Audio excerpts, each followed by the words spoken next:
Hello everyone. इस channel पर मेरा ये पहला वन शॉट एफएफ है जिसका नाम है लव फाइंड इट्स वे। तो सुनकर बताइएगा कि आपको ये वन शॉट एफएफ कैसा लगा, और अगर पसंद आए तो प्लीज़ मेरे चैनल को सब्सक्राइब भी कीजिएगा। ओके, मुझे ज़रूरत है सब्सक्राइबर्स की, जल्दी से जल्दी 1000 सब्सक्राइबर करना है। ओके, तो चलिए स्टार्ट करते हैं इस स्टोरी को। स्टार्टिंग में हम एक बड़े से राज्य को देखते हैं जिसका नाम है हीलिंग राज्य, जो आज बहुत ही सुंदर तरह से सजाया गया है क्योंकि आज हीलिंग राज्य के इकलौते राजकुमार विभूषण की वेडिंग है। महल तो सजा हुआ है पर यहाँ एक अलग सी खामोशी है। खुशी का माहौल वैसा नज़र नहीं आ रहा जैसा शादी समारोह में होता है। इसका कारण क्या है वो तो अभी नहीं पता। अब यहाँ से देखते हैं किसी दूसरी जगह को, जो है लान कबीला। लान कबीला भी आज रेड वेडिंग थीम पर डेकोरेटेड है, पर हैरानी की बात यह है कि लान कबीले में भी विवाह का वैसा उत्साह लोगों में नज़र नहीं आ रहा जैसा होना चाहिए। यहाँ भी एक अजीब सी खामोशी है। लान कबीले के दूसरे राजकुमार लानवांगची का विवाह है आज, वो भी हीलिंग राज्य, जो काफ़ी बड़ा राज्य है जिसके अंतर्गत छोटे छोटे कबीले आते हैं, जिसमें एक लान कबीला भी शामिल है। उस हीलिंग राज्य के महाराज वेचांग और महारानी कांगसेसरन के इकलौते बेटे विवोशान से आज लानवांगची का विवाह होना है। सुनने में ये विवाह संबंध लोगों को हैरान कर सकता है क्योंकि इतने बड़े राज्य के राजकुमार की शादी किसी दूसरे बड़े राज्य के राजकुमार से होनी चाहिए थी, क्योंकि ऐसा होता ही है। लेकिन विवाह वो भी एक मामूली से कबीले के राजकुमार से, ये एक सवाल तो खड़ा करता है। क्या ये एक प्रेम विवाह है? नहीं, ये एक प्रेम विवाह नहीं है। ये विवाह संबंध एल्डर्स की स्वीकृति से प्रस्थापित हुआ है। तो फिर ऐसी क्या वजह होगी, ये हम आगे जानेंगे। अब आते हैं मेन स्टोरी पर। लान कबीले के एक क्वार्टर जिंगशी को, जो जो राजकुमार लानवांगची का क्वार्टर है, उसके अंदर अभी 3 लोग मौजूद हैं।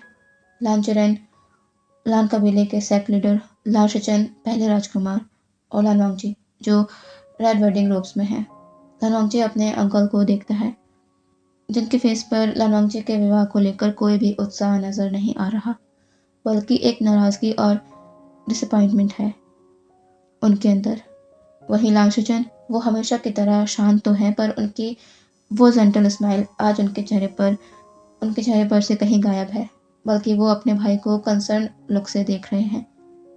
इन सब के उलट लानवांगची, वो हमेशा की तरह शांत है, पर आज उसके एक्सप्रेशनलेस फेस पर सुकून के भाव नजर आ रहे हैं। जो इंसान लानवांगची को अच्छे से समझता होगा वो ये जान सकता है उसे देखकर, जैसे कि लानवांगची का बड़ा भाई लानशचन, वो जान पा रहे हैं। लानचेरन अपने उसे स्ट्रिक्ट वॉइस में कहते हैं, वांगजी, अभी भी समय है, ठीक से सोच लो, अपना फैसला वापस बदल लो। लानवांगजी अपने अंकल को देखता है और अपना सर नीचे कर लेता है। लानचेरन समझ गए थे कि वांगजी पीछे नहीं हटने वाला इस विवाह से। वो बस अपना सर शेक कर जिंगशी से निकल जाते हैं। लानचेरन अपने भाई के अंदर चल रही भावनाओं को अच्छे से समझ रहे थे, इसलिए वो लानवांगजी को कुछ नहीं कहते। लानवांगजी अपने भाई को देखता है। लानशचन कहते हैं, चलो वांगजी, हमें अब चलना चाहिए, वरना हीलिंग पहुंचने में हमें देर हो जाएगी। लानवांगजी बस अपना सर नोट कर देता है और दोनों जिंगशी के बाहर निकल जाते हैं। लान कबीले से सभी लोग हीलिंग के लिए निकल गए हैं। विवाह हीलिंग के महल में ही होने वाला है। हीलिंग पहुंचकर महाराज द्वारा सभी लांस का आदर के साथ स्वागत किया जाता है। वे चांग से सभी को महल के अंदर विवाह परिसर तक ले जाते हैं। महल के एक चैम्बर का सीन देखते हैं। वहाँ विभूषण मिरर के सामने बैठा हुआ है, वो भी रेड वेडिंग रोब्स में। वो थोड़ा नर्वस सा नज़र आ रहा है। वो खुश है कि नहीं इस शादी से वो तो पता नहीं चल रहा, लेकिन हाँ, वो इस शादी को करने से पीछे नहीं हटना चाहता। तभी उसकी माँ कांगसेसरन वहाँ आती है और वो शान के शोल्डर पर हाथ रखते हैं। ओशियान अपनी माँ को देखता है। कांगसेसरन कहती है, चले सभी लोग आ गए हैं। ओशियान एक गहरी सांस लेता है और अपना सर हाँ में हिला देता है। कांगसेसरन उसके सर को वेल से ढक देती है और उसे लेकर चैम्बर से बाहर निकल जाती है। लनवांगजी हॉल के सेंटर पर खड़ा हुआ है। यहाँ पर लगभग सभी कबीले मौजूद हैं। वैन, जिन, निये, मो कबीला, सभी कबीले और साथ में जियांग राज्य। कुछ लोग बहुत ही संतुष्ट नजर आ रहे हैं और कुछ लोग चिंतित भी, और बाकी कुछ लोग बस जैसे औपचारिकता के लिए इस विवाह समारोह में है। लनवांगजी एक्सप्रेशनलेस स्ट्रेट फेस के साथ शांत अपनी जगह पर खड़ा है। तभी उसकी नज़र एक और जाती है जहाँ से ओशियान को लाया जा रहा है। लनवांगजी का हाथ एकदम से अपनी तलवार पर टाइट हो जाता है। वो थोड़ा रेस्टलेस तो हो ही गया है। ओशियान को लनवांगजी के सामने लाकर खड़ा कर दिया जाता है और उनकी वेडिंग स्टार्ट होती है। सारे बाउस ले लेने के बाद एक दूसरे को टी पिलाकर ओशियान और लनवांगजी की वेडिंग कंप्लीट होती है। वो अब एक दूसरे के अल्फा ओमेगा डिक्लेयर कर दिए जाते हैं। वेजांगसे और कांगसेसरन एक दूसरे को देखते हैं। वेजांगसे कांगसेसरन के हाथ पर हाथ रख उन्हें एश्योरिंग नोट करते हैं, जैसे कि वो कहना चाह रहे हैं कि चिंता मत करो, सब ठीक होगा, बस कुछ समय की बात है। कांगसेसरन बस अपना फेस सामने कर लेती है, वो कुछ नहीं कहती। वेडिंग के बाद अब समय था लांस का ओशियान को अपने साथ लान कबीला ले जाने का। लनवांगजी और ओशियान साथ में वेजांगसे और कांगसेसरन से ब्लेसिंग्स लेते हैं। वेजांगसे लनवांगजी के शोल्डर पर हाथ रख कहते हैं, राजकुमार लान, ओशियान का ध्यान रखेगा। लनवांगजी अपना सर झुकाकर कहता है, महाराज आप निश्चिंत रहे, मैं उसका ख्याल रखूंगा। कांगसेसरन ओशियान के सर पर हाथ रख कहती हैं, जाओ और अपने अल्फा का ठीक से ख्याल रखना, अपनी जिम्मेदारियों को समझना, क्योंकि अब तुम किसी कुल के ओमेगा बन चुके हो। ओशियान वेल के अंदर से ही अपना सर हाँ में हिला देता है। सभी लान कबीला लौट जाते हैं। उनके जाने के बाद वे चांग से कहते हैं, कांगशे, तुमने ओशियान से ये क्यों कहा कि वो अपनी जिम्मेदारियों को निभाए? तुम तो जानती हो ना, वो तो बस कुछ ही समय के लिए वहाँ जा रहा है। फिर कांगसेसरन बेचांगसे को देखती है और कहती है, वो जितने भी समय के लिए वहाँ है, पर एक ओमेगा होकर उसे अपनी जिम्मेदारियों को समझना होगा। वो अब लान कुल का ओमेगा है, वो अपनी जिम्मेदारियों से पीछे नहीं हट सकता। पर आप अपने बेटे के प्यार के आगे ये बातें कहाँ समझ पाएंगे? मास्टर लान ने भले ही आपसे कुछ ना कहा हो, पर ऐसा भी नहीं है कि उनके मन में कोई बात नहीं आई होगी। लनवांगजी आखिर भतीजा है उनका, जिनकी परवरिश की है उन्होंने। कोई अपने बच्चों के लिए ऐसा नहीं सोचेगा। फिर भी वो चुप रहे। हमें एहसानमंद होना चाहिए उनका। इतना कहकर कांगसेसरन वहाँ से चली जाती है। वेजांग से उन्हें जाते देख रहे हैं। वो जानते हैं उनकी पत्नी उनसे नाराज है, पर वो मजबूर थे अपने बेटे के लिए। अब देखते हैं लान कबीले का सीन। लनवांगजी अपने हाथ को कैरेज की तरफ आगे बढ़ाता है और ओशियान जो कैरेज के अंदर है, वो अपना हाथ धीरे से लनवांगजी के हाथ पर रख देता है और उसकी मदद से कैरेज के नीचे आ जाता है। लाशिचन कहते हैं, वांगजी, राजकुमार वे को हमारे एंसेस्टर हॉल लेकर चलो। लनवांगजी अपना सर नोट करता है और ओशियान के साथ आगे बढ़ जाता है। लांचरेन पहले ही एंसेस्टर हॉल पहुंच चुके हैं। वो वहाँ पर ओशियान और लनवांगजी से कुछ रिचुअल्स परफॉर्म कराते हैं और एंसेस्टर्स का आशीर्वाद ले लेने के बाद उन्हें अपने चैम्बर में जाने को कह दिया जाता है। लनवांगजी और ओशियान साथ में जिंक्सी की तरफ बढ़ रहे हैं। दोनों शांत हैं, बस उनके कदमों की ही आवाज़ सुनाई दे रही है। वो दोनों जिंक्सी के सामने आकर रुक जाते हैं। ओशियान को यहाँ तक आने में ज़रा भी परेशानी नहीं हुई। उसके सर पर वेल होने के बाद भी वो इजीली लनवांगजी के साथ यहाँ तक आ गया, क्योंकि वो इस जगह से, इस चैम्बर से बहुत अच्छे से वाकिफ़ है। लनवांगजी डोर को ओपन करता है। ओशियान जिंक्सी के अंदर आकर बेड के पास जाकर खड़ा हो जाता है। लनवांगजी डोर को बंद करता है और वो भी ओशियान के पास आ जाता है। दोनों साइलेंटली अपनी जगह पर खड़े हैं। लनवांगजी अब अपने हाथों को आगे करता है और धीरे से वोशियान के सर से उस वेल को अलग कर देता है। वोशियान का ब्यूटीफुल फेस लानवांगजी के सामने था। लानवांगजी वोशियान को बस देखता रह जाता है। वो बहुत ही शिद्दत से वोशियान से ये कहना चाहता है कि वो आज बहुत ही ज़्यादा खूबसूरत लग रहा है, पर वो इस बात को अपने अंदर ही रहने देता है। वो वोशियान से ये नहीं कहता। वोशियान जिसका सर नीचे है वो अब अपना सर ऊपर कर लानवांगजी को देखता है। वोशियान की आंखें लानवांगजी की आंखों से मिलती है। दोनों एक दूसरे को देख रहे हैं, पर वोशियान थोड़ी ही देर में अपनी नज़र लानवांगजी से हटाकर इधर उधर करने लगता है। दोनों के बीच एक अजीब सी खामोशी है। वोशियान को ऐसा लग रहा है कि जैसे कुछ बदल गया है, जबकि ऐसा तो नहीं होना चाहिए था ना। फिर उसे ऐसा क्यों लग रहा है? वोशियान उनके बीच ऑकवर्डनेस को कम करते हुए लानवांगजी का नाम लेता है। लानसान। लानवांगजी जो वोशियान की ब्यूटी में ही खो गया था, वो जैसे अब अपने होश में आया। वो अपने एक्सप्रेशंस को यूजुअली काम रखते हुए कहता है, विंग तुम चाहो तो जाकर इन रोप्स को बदल सकते हो।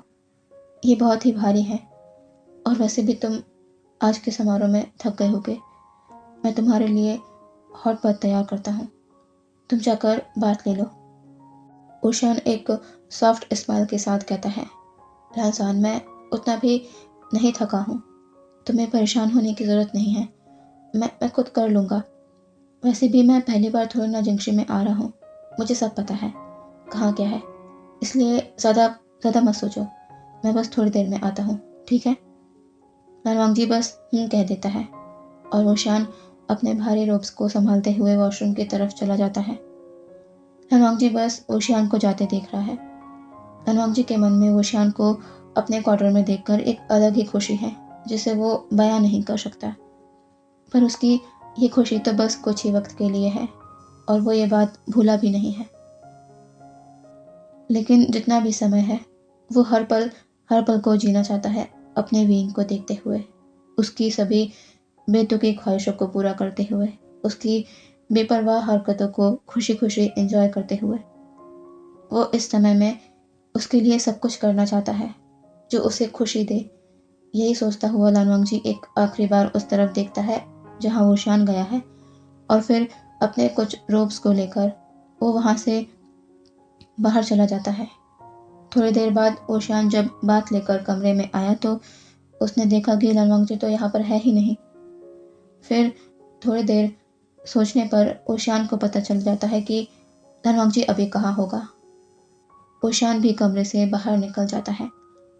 वो एक तरफ बढ़ रहा है। कुछ दूर चलकर वोशियान रुक जाता है। सामने ठंडे तालाब के अंदर लानवांगजी अपनी आंखों को बंद कर बैठा हुआ है। वोशियान एक छोटी सी स्माइल कर आगे बढ़ जाता है। लानवांगजी जो मेडिटेशन पोजीशन पर बैठा हुआ है, वो इस हलचल को महसूस कर अपनी आंखों को खोल लेता है और पास में ही रखे अपने रोब्स की लेयर को पहन लेता है। वो अब पीछे पलटता है जहाँ दूरी पर वोशियान खड़ा हुआ है। लानवांगजी वोशियान को यहाँ देखकर ज़रा भी हैरान नहीं होता। वो बस इतना कहता है, विंग तुम यहाँ क्यों आ गए? कक्ष में आराम करना चाहिए था तुम्हें। वोशियान कहता है, लानसान मैं तो तुम्हें ढूंढते ही यहाँ चला आया, मुझे पता था तुम यहीं मिलोगे। लानवांगजी कुछ नहीं कहता और तालाब से बाहर वोशियान के पास आ जाता है। वो कहता है, विंग तुम्हें बाहर नहीं रहना चाहिए, ठंड बढ़ रही है, चलो अंदर चलो। यह कहकर लानवांगजी आगे चलने लगता है। वोशियान वहीं खड़ा है। वो कहता है, लानसान। लानवांगजी रुक जाता है। वो पलटकर वोशियान को देखता है, सवाल भरी नजरों से। वोशियान कहता है, लानसान धन्यवाद, अगर तुम इस विवाह के प्रस्ताव को स्वीकार नहीं करते तो। लानवांगजी कहता है, इसकी ज़रूरत नहीं है विंग, तुम इस बारे में मत सोचो, चलो रात ज़्यादा हो गई है, तुम्हें आराम करना चाहिए। वोशियान कुछ नहीं कहता और लानवांगजी के साथ जिंगसी की तरफ जाने लगता है। जिंगसी में आकर लानवांगजी एक दूसरे कमरे की तरफ जाने लगता है। वोशियान कहता है, लानसान तुम कहाँ जा रहे हो? लानवांगजी कहता है, विंग, तुम यहाँ आराम से सो जाओ, मैं पास वाले कमरे में ही हूँ। अगर तुम्हें किसी भी चीज़ की ज़रूरत हो तो मुझे आवाज़ लगा देना। ओशियान अपना सर नोट कर कहता है, ठीक है लांसान। लालवांगजी ओशियान को शुभ रात्रि कहकर वहाँ से दूसरे कमरे में चला जाता है सोने के लिए। लालवांगजी और ओशियान दोनों, जिनकी आज ही वेडिंग हुई है, वो अभी अलग अलग कमरे में सो रहे हैं। आखिर ऐसा क्यों? क्या वजह है इसकी? क्यों कुछ लोग इस शादी से खुश नहीं हैं, जैसे लांचरन, लांशचन, कांगसेसरन, और कुछ इससे खुश हैं, जैसे वे चांगसे और वुशान और लानवांगजी। चलिए जानते हैं कि ऐसा क्या हुआ है। देखते हैं कुछ महीनों पहले का सीन, लान कबीले का। लानवांगजी जो अभी पुस्तकालय में बैठा हुआ है, उसके सामने एक किताब है। देखकर लोगों को लगेगा कि नोबल हांगुनजोन किताब पढ़ रहे हैं, लेकिन ऐसा नहीं है। लानवांगजी के सामने जो किताब है, उसके ऊपर एक पेपर है जिसमें किसी का चित्र बना हुआ है। जिस चित्र को लानवांगजी की आंखें बिना पलके झपकाए निहारे जा रही हैं। तभी एक आवाज़ लानवांगजी का ध्यान तोड़ देती है, और लानवांगजी को जब एहसास होता है कि ये आवाज़ किसकी है, तो वो तुरंत बुक्स के कुछ पन्नों को पलट देता है, जिससे वो चित्र किताब के पन्नों पर दब जाता है। लानवांगजी अब अपनी नज़रें सामने की तरफ करता है, जहाँ से तेजी से कोई दौड़ता हुआ उसके पास आ रहा है। वो पर्सन लानवांगजी के डेस्क के सामने आकर बैठ जाता है। ये पर्सन कोई और नहीं, वही है जिसका चित्र अभी लानवांगजी कुछ देर पहले देख रहा था। वीगोशान, ओमेगा वीगोशान, जो इकलौता लानवांगजी का दोस्त है। वीगोशान की तरफ से ये दोस्ती है, लेकिन लानवांगजी धीरे धीरे कब वुशान को दोस्त से बढ़कर देखने लगा, उसे पता ही नहीं चला। लानवांगजी कहता है, विंग, यहाँ दौड़ना। लानवांगजी के सेंटेंस को पूरा कर वुशान कहता है, जानता हूँ, तुम यही कहने वाले हो ना कि यहाँ दौड़ना मना है। मुझे पता है, पर मैं जो बात तुम्हें बताने वाला हूँ वो बहुत ही ज़रूरी है और मेरी ज़िंदगी से जुड़ा है। लानवांगजी का दिल ये सुनकर न जाने क्यों थोड़ा सा बेचैन हो जाता है। वो कहता है, विंग, क्या बात है? वुशान अपनी नज़र नीचे कर छोटी सी स्माइल के साथ कहता है, लांसान, वो कल जियांग राज्य से महाराज जियांग का पूरा परिवार हिलेंग आ रहा है। लानवांगजी ने ये सुना, और इतना सुनकर ही उसे ऐसा महसूस हुआ जैसे वो सांस नहीं ले पाएगा। उसे आगे वुशान से कुछ पूछने की ज़रूरत नहीं थी कि महाराज जियांग अपने परिवार के साथ हिलेंग क्यों आ रहे हैं। लानवांगजी बस इतना कहता है, अच्छी बात है। क्या तुम खुश हो?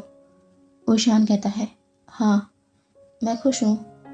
और क्यों खुश नहीं होऊंगा? जिसका सपना मैंने हमेशा देखा वो मेरी ज़िंदगी से जुड़ने वाला है, तो मुझे खुशी तो होगी ना। वुशान की बातें लानवांगजी के दिल में सुई की तरह चुभ रही थी, पर वो अपने शांत एक्सप्रेशंस को मेंटेन किए बैठा हुआ है। वुशान कहता है, लांसान, कल तुम्हें मास्टरलान और सिचुनगागा को जल्दी हिलिंग पहुंचना है। मैंने मास्टरलान को भी ये कह दिया है। जल्दी आ जाना, देर मत करना, मैं तुम्हारा इंतज़ार करूँगा। अब मैं चलता हूँ। यह कहकर वुशान हड़बड़ी में वहाँ से चला जाता है।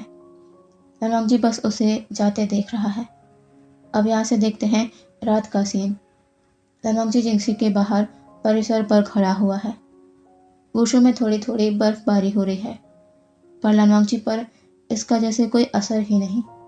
वो वैसे ही बर्फ के नीचे खड़ा हुआ है, हाथ बैक में फोल्ड है, बाल खुले हुए हैं। वो किन्हीं ख्यालों में गुम है। वो उस बीते समय को याद कर रहा है जो शायद अब वापस उसकी ज़िंदगी में कभी नहीं आने वाले। वो पल जब उसने पहली बार वीवुशान को देखा था। लानवांगजी की उम्र उस समय कुछ 15 साल रही होगी और वुशान की 14 साल। वुशान पहली बार लान कबीले में शिक्षा ग्रहण करने आया था। उसका यहाँ आने का मन बिल्कुल भी नहीं था, पर अपने माँ बाबा की ज़िद पर वो यहाँ चला आया। यहाँ आकर उसने पहला काम जो किया वो था रूल को ब्रेक करना। उसने पहले दिन ही लांचरन को गुस्सा दिला दिया था, पर लांचरन वुशियान को कुछ ज़्यादा कह नहीं सकते थे क्योंकि वो किंग वे चांगसे का बेटा था और हिलिंग और लान कबीले के बीच गहरा संबंध था। इसी का सोचकर वो ओशियान को कम ही पनिश किया करते थे। लान कबीला आकर ओशियान को जो जो दिलचस्प इंसान लगा था वो था लान वांगजी, हांगुनजुन, जो हर वक्त शांत रहता, नियमों को स्ट्रिक्टली फॉलो करता, कभी कोई रूल ब्रेक नहीं करता, न कि ओशियान की तरह। ओशियान लग चुका था लान वांगजी को अपना दोस्त बनाने में, और ऐसा बहुत इजीली हो भी गया। लान वांगजी ओशियान को कुछ भी नहीं कहता, उसकी शरारतों पर, बेतुकी बातों पर, कोई भी मुसीबत खड़ी करने पर। और बाकी लोग जो लान वांगजी को जानते थे वो ये देखकर हैरान होते कि विभूषण जैसा शख्स लान वांगजी का दोस्त कैसे हो सकता है। पर ऐसा तो हो गया था। समय बीतते बीतते लान वांगजी और वुशियान की दोस्ती गहरी होती गई, पर लान वांगजी के दिल में कुछ और ही हो रहा था। उसकी वुशियान को लेकर भावनाएं उसकी लाख कोशिशों के बाद भी दोस्ती तक सीमित नहीं रह पा रही थी। उसकी आंखें वुशियान को कुछ और ही नजरिए से देखने लगी, जिसे शायद प्यार कहते हैं। लान वांगजी हमेशा रिजर्व रखने वाला, खुद को वो कभी अपने आप को अच्छे से एक्सप्रेस नहीं कर पाता। वो कैसे वुशियान के सामने अपनी उसे लेकर भावनाओं को व्यक्त कर पाता, वो ये नहीं कर पाया। वो समय रहते वुशियान को ये नहीं बता पाया कि वो प्यार करने लगा है उससे, उसे अपना ओमेगा बनाना चाहता है, पर इसके लिए बहुत देर हो चुकी थी। एक दिन जब लान फैमिली हीलिंग के महल पहुंची, तब उस दिन लान वांगजी को जो पता चला वो उसके दिल को तोड़ गया। किंग वे चांगसे ने वुशियान के मैरिज का जिक्र किया। उन्होंने कहा कि वो बहुत जल्द ही वुशियान की मैरिज करने वाले हैं, वो भी जियांग राज्य की इकलौते राजकुमार जियांगचेंग से। लान वांगजी ने ये सुना, उसे लगा ये एक दो परिवार के बीच जोड़ा गया रिश्ता है। पर जब उसने वुशियान को देखा, जिसके फेस पर जेन्युइन स्माइल है, और उसे उसे जब वुशियान के दिल की बात पता चली, उस दिन लान वांगजी पूरी तरह हार गया था।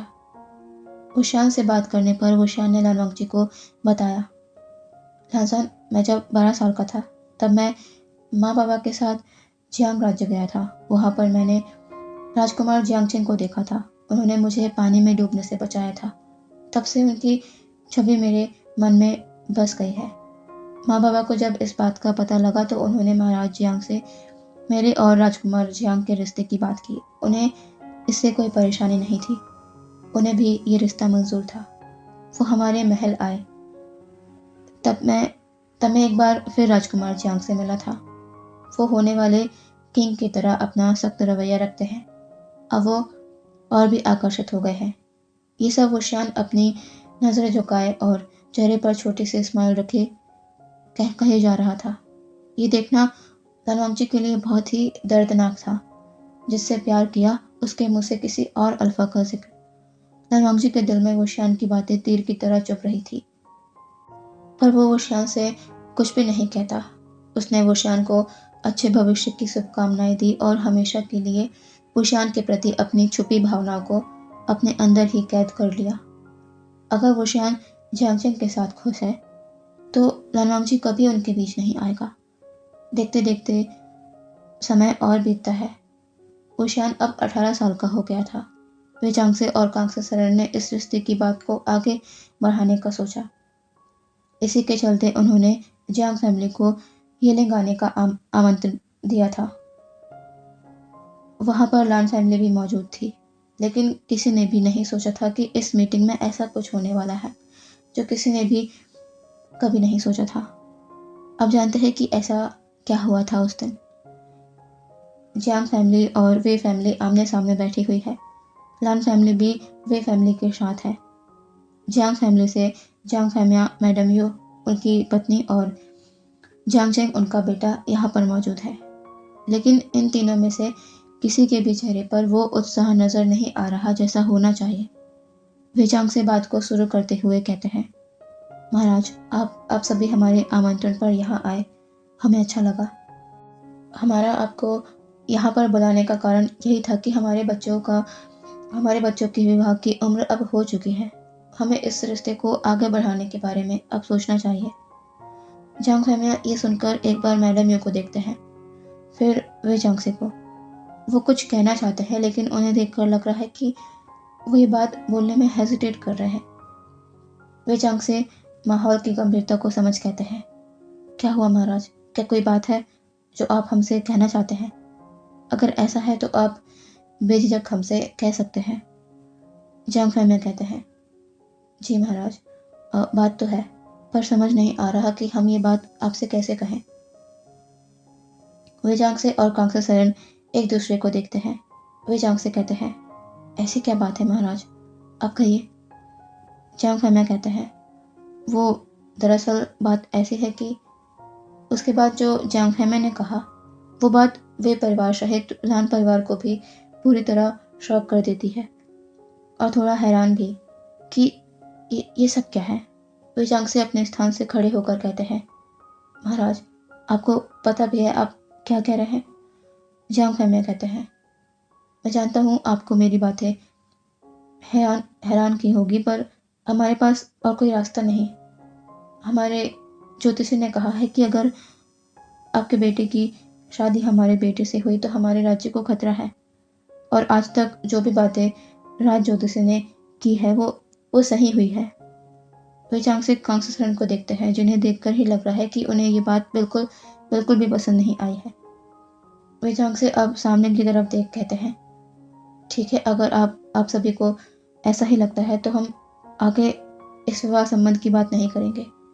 ये सुनकर जियांग्स के चेहरे के एक्सप्रेशन बदल जाते हैं। मैडम यू अपने स्थान से खड़े होते हुए कहती हैं, नहीं महाराज, आप ऐसा मत करिए, हम अपने बेटे की शादी आपके बेटे से ही करना चाहते हैं। वे जियांग से कहते हैं, ये आप क्या कह रही हैं महारानी जियांग? आपके ज्योतिषी ने कहा है उसके बाद भी। मैडम यू कहती है, वो बात यह है कि हमारे ज्योतिषी ने इसका एक उपाय भी बताया है, जिसे करने के बाद हम अपने बच्चों की शादी कर सकते हैं। वे जियांग से कहते हैं, उपाय? कैसा उपाय?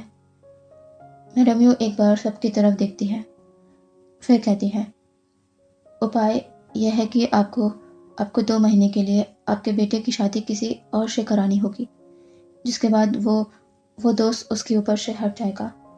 फिर हम वापस अपने बच्चों की शादी करवा सकते हैं, तब कोई भी परेशानी नहीं होगी। ये सुनकर कांग से सरन अब अपने आप को नहीं रोक पाती और अपने स्थान से खड़े होते हुए कहती है, महारानी जियांग, आपको पता भी है आप क्या कह रहे हैं? आप चाहते हैं कि हम 2 बार अपने बेटे की शादी करें, पहले किसी और से, फिर आपके बेटे से? क्या आपने विवाह को मजाक समझ रखा है? सिर्फ अपने ज्योतिषी की बातों में आकर आप ये सब कह रहे हैं। ये भी तो हो सकता है कि वो ज्योतिषी आपसे झूठ कह रहा हो। मैडम यू कहती है, नहीं महारानी, हमारे ज्योतिषी, उनकी कही बात झूठी नहीं होती। उन्होंने भविष्य भी बताया है कि आपके बेटे की शादी हमारे बेटे से ही होगी और उनका जीवन खुशहाल होगा। बस आपको इसके लिए इस उपाय को करना होगा। 2 महीने की ही बात है, 2 महीने के लिए अपने बेटे की शादी किसी और से करानी होगी। आप सभी इस पर विचार कीजिए और फिर हमें बताइएगा कि आपने क्या सोचा है। अभी हमें आज्ञा दीजिए। वे जियांग से और कांग से सरन अभी कुछ भी कहने की हालत में नहीं थे, इसलिए वो जियांग फैमिली को रोकने का आग्रह भी नहीं करते। जियांग फैमिली वहाँ से चली जाती है। लान फैमिली वे फैमिली को कुछ भी नहीं कह सकती थी, क्योंकि वो उनके बेटे की ज़िंदगी का फैसला था जो उन्हें ही लेना था। पर जियांग फैमिली ने जो भी कहा वो लान फैमिली में किसी को भी पसंद नहीं आया। कांग से सरन को भी आज जो भी बातें हुई वो बिल्कुल भी पसंद नहीं आई। शादी कोई मजाक थोड़ी ना है, जो आज किसी और से तो कल किसी और से।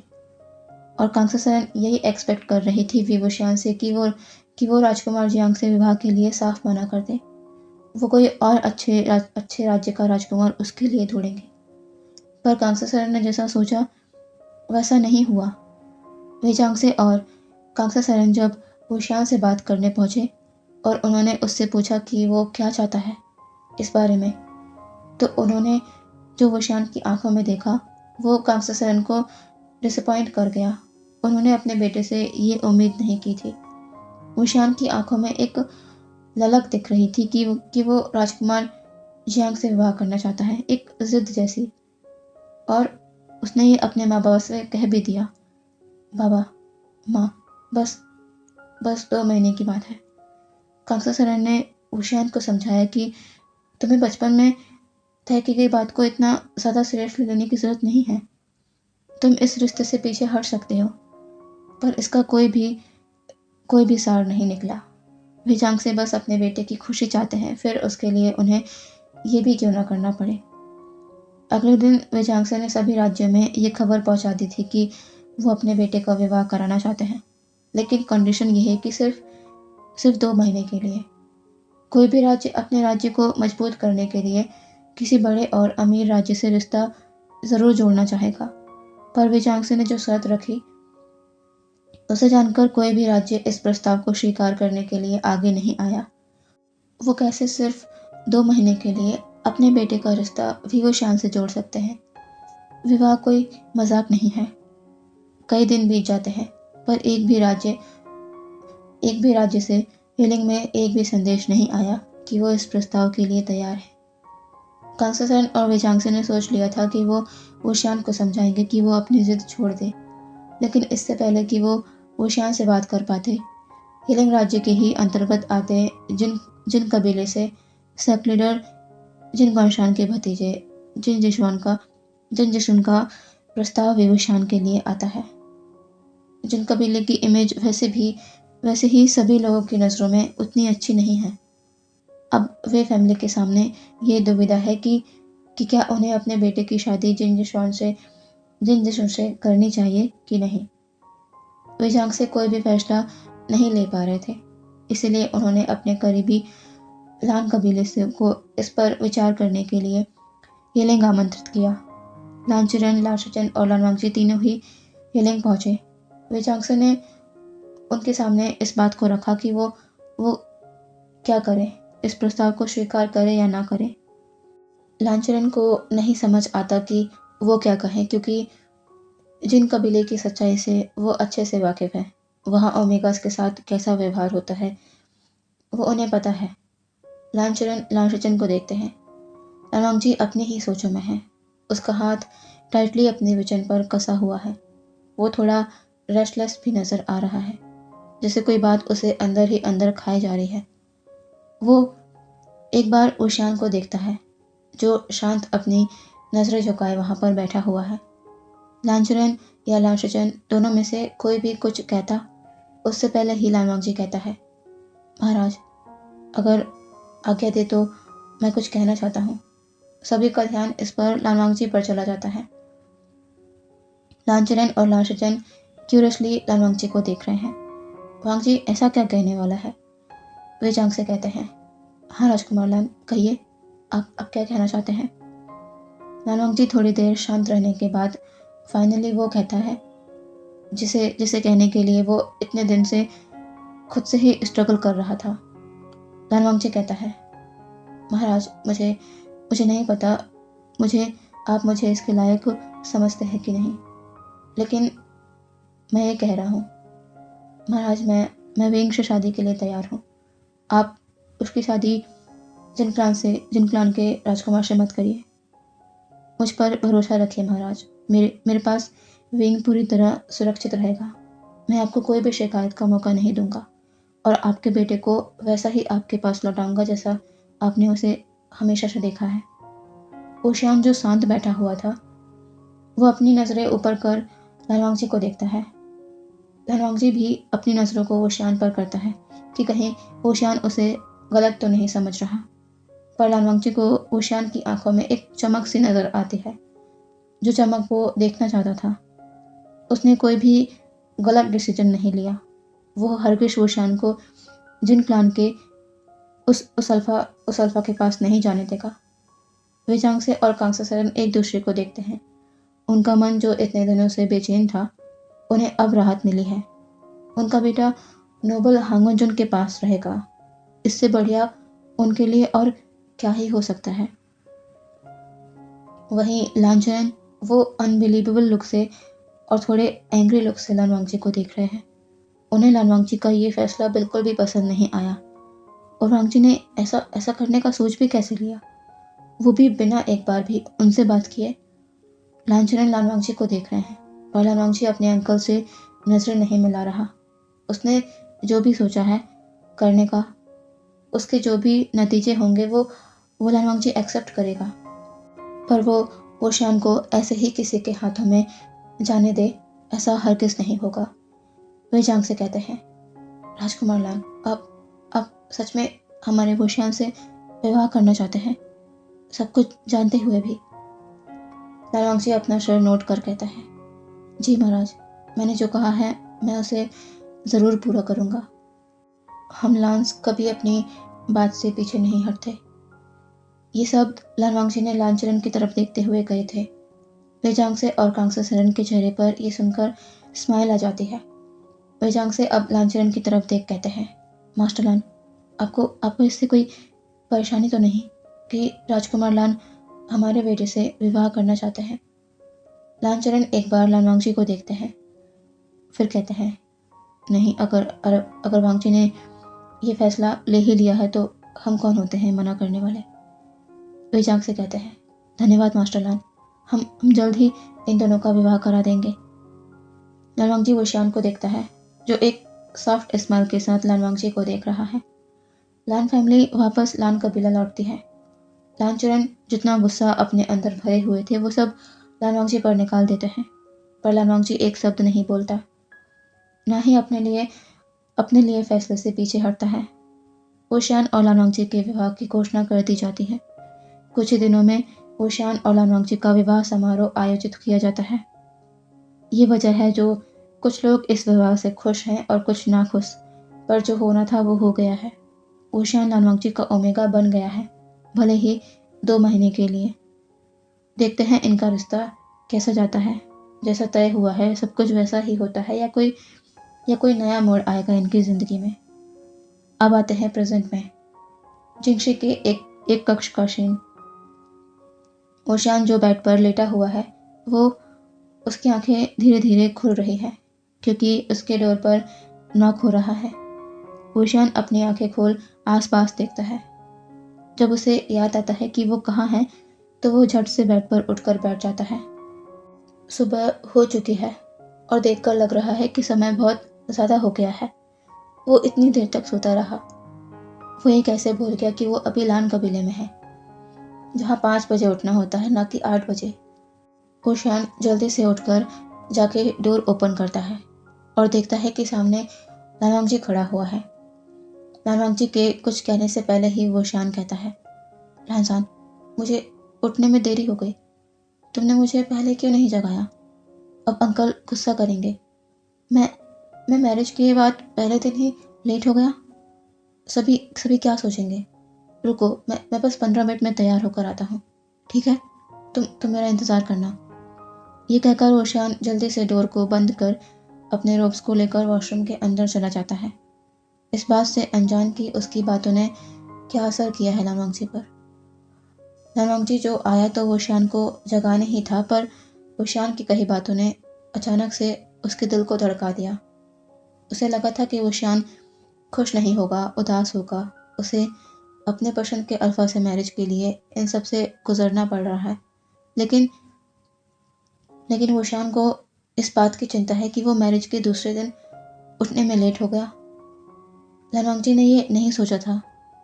ठीक 15 मिनट बाद वोशियान तैयार होकर लान वांगजी के सामने खड़ा था। वो कहता है, लानसान, हम चलें? और लेट हो गए तो अंकल गुस्सा करेंगे। लान वांगजी अपना सर नोट कर देता है। दोनों लालचरण के कक्ष की ओर बढ़ जाते हैं। थोड़ी देर में ही दोनों लालचरण और लालसेचन के सामने थे। दोनों उन्हें रिस्पेक्टफुली वो करते हैं और अपने स्थान पर बैठ जाते हैं। लालचरण कहते हैं, विभूषण, भले ही कुछ ही वक्त के लिए, लेकिन अब तुम लान कबीले के सदस्य हो, वांगजी के ओमेगा हो, और लान फॉरेन होने के नाते तुम्हें कुछ जिम्मेदारियों को समझना होगा और उन्हें निभाना भी होगा। वोशियान लालचरण को वो कर कहता है, जी अंकल, मैं समझ गया, मुझे माफ़ कर दीजिए। कल से मैं लान कबीले के समय के मुताबिक उठने की कोशिश करूँगा। और लान नियमों का पूरी तरह से पालन करूँगा। लांचरन अपना सर नोट कर कहता है, ठीक है। आज तुम्हारा यहाँ पहला दिन है, पर आगे से तुम्हें लान कबीले की दिनचर्या फॉलो करनी होगी। ओशान कहता है, जी अंकल। लांचरन ओशान की तरफ एक किताब आगे बढ़ाते हैं। ननवांगजी और लांशुचन ने उस किताब को देखा और जब उन्हें समझ आता है कि अंकल क्या करना चाह रहे हैं, तो दोनों लांचरन को देखते हैं।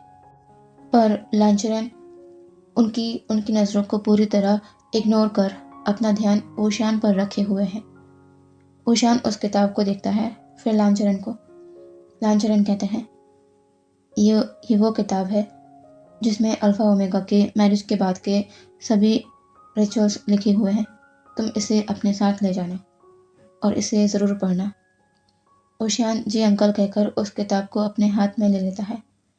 ब्रेकफास्ट के बाद सभी अपने अपने काम में चले जाते हैं। लानवांगजी विद्यार्थियों की क्लास लेने के लिए चला जाता है और ओशियान जिंगशे में वापस आ जाता है। उसके पास कोई काम नहीं था तो वो लांचरन की दी हुई उस किताब को पढ़ने बैठ जाता है। जैसे जैसे वो उस किताब को पढ़ते जा रहा था, उसके चेहरे के भाव बदल रहे थे। पूरी किताब को पढ़ लेने के बाद वो उसे टेबल पर रख देता है। उस किताब में सब कुछ लिखा हुआ है, एक अल्फ़ा ओमेगा के रिश्ते के बारे में, मैरिज के बाद उनकी क्या क्या रिस्पॉन्सिबिलिटीज़ होती है, कैसे उन्हें अपनी मैरिज लाइफ को आगे बढ़ाना होता है, उन्हें निभाना होता है, सब कुछ। ओशियान को समझ नहीं आता वो क्या करे। रात में लानवांगजी जिंगशे में वापस आता है। ओशियान अपने कक्ष में था।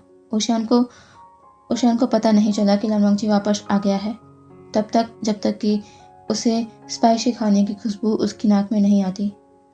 ओशियान अपने कमरे से बाहर आता है। तभी उसकी नज़र फूड टेबल पर जाती है, जहाँ पर एक तरफ खाना रखा हुआ है जो कि लान कबीले का सादा बिना मिर्च नमक का खाना है, और दूसरी तरफ ये क्या, एम्परर स्माइल। ओशियान की आंखें ये देख चमक जाती हैं। तभी ओशियान का ध्यान किचन की तरफ जाता है, जहाँ से लानवांगजी अपने हाथ में कुछ सामान के साथ बाहर आ रहा है।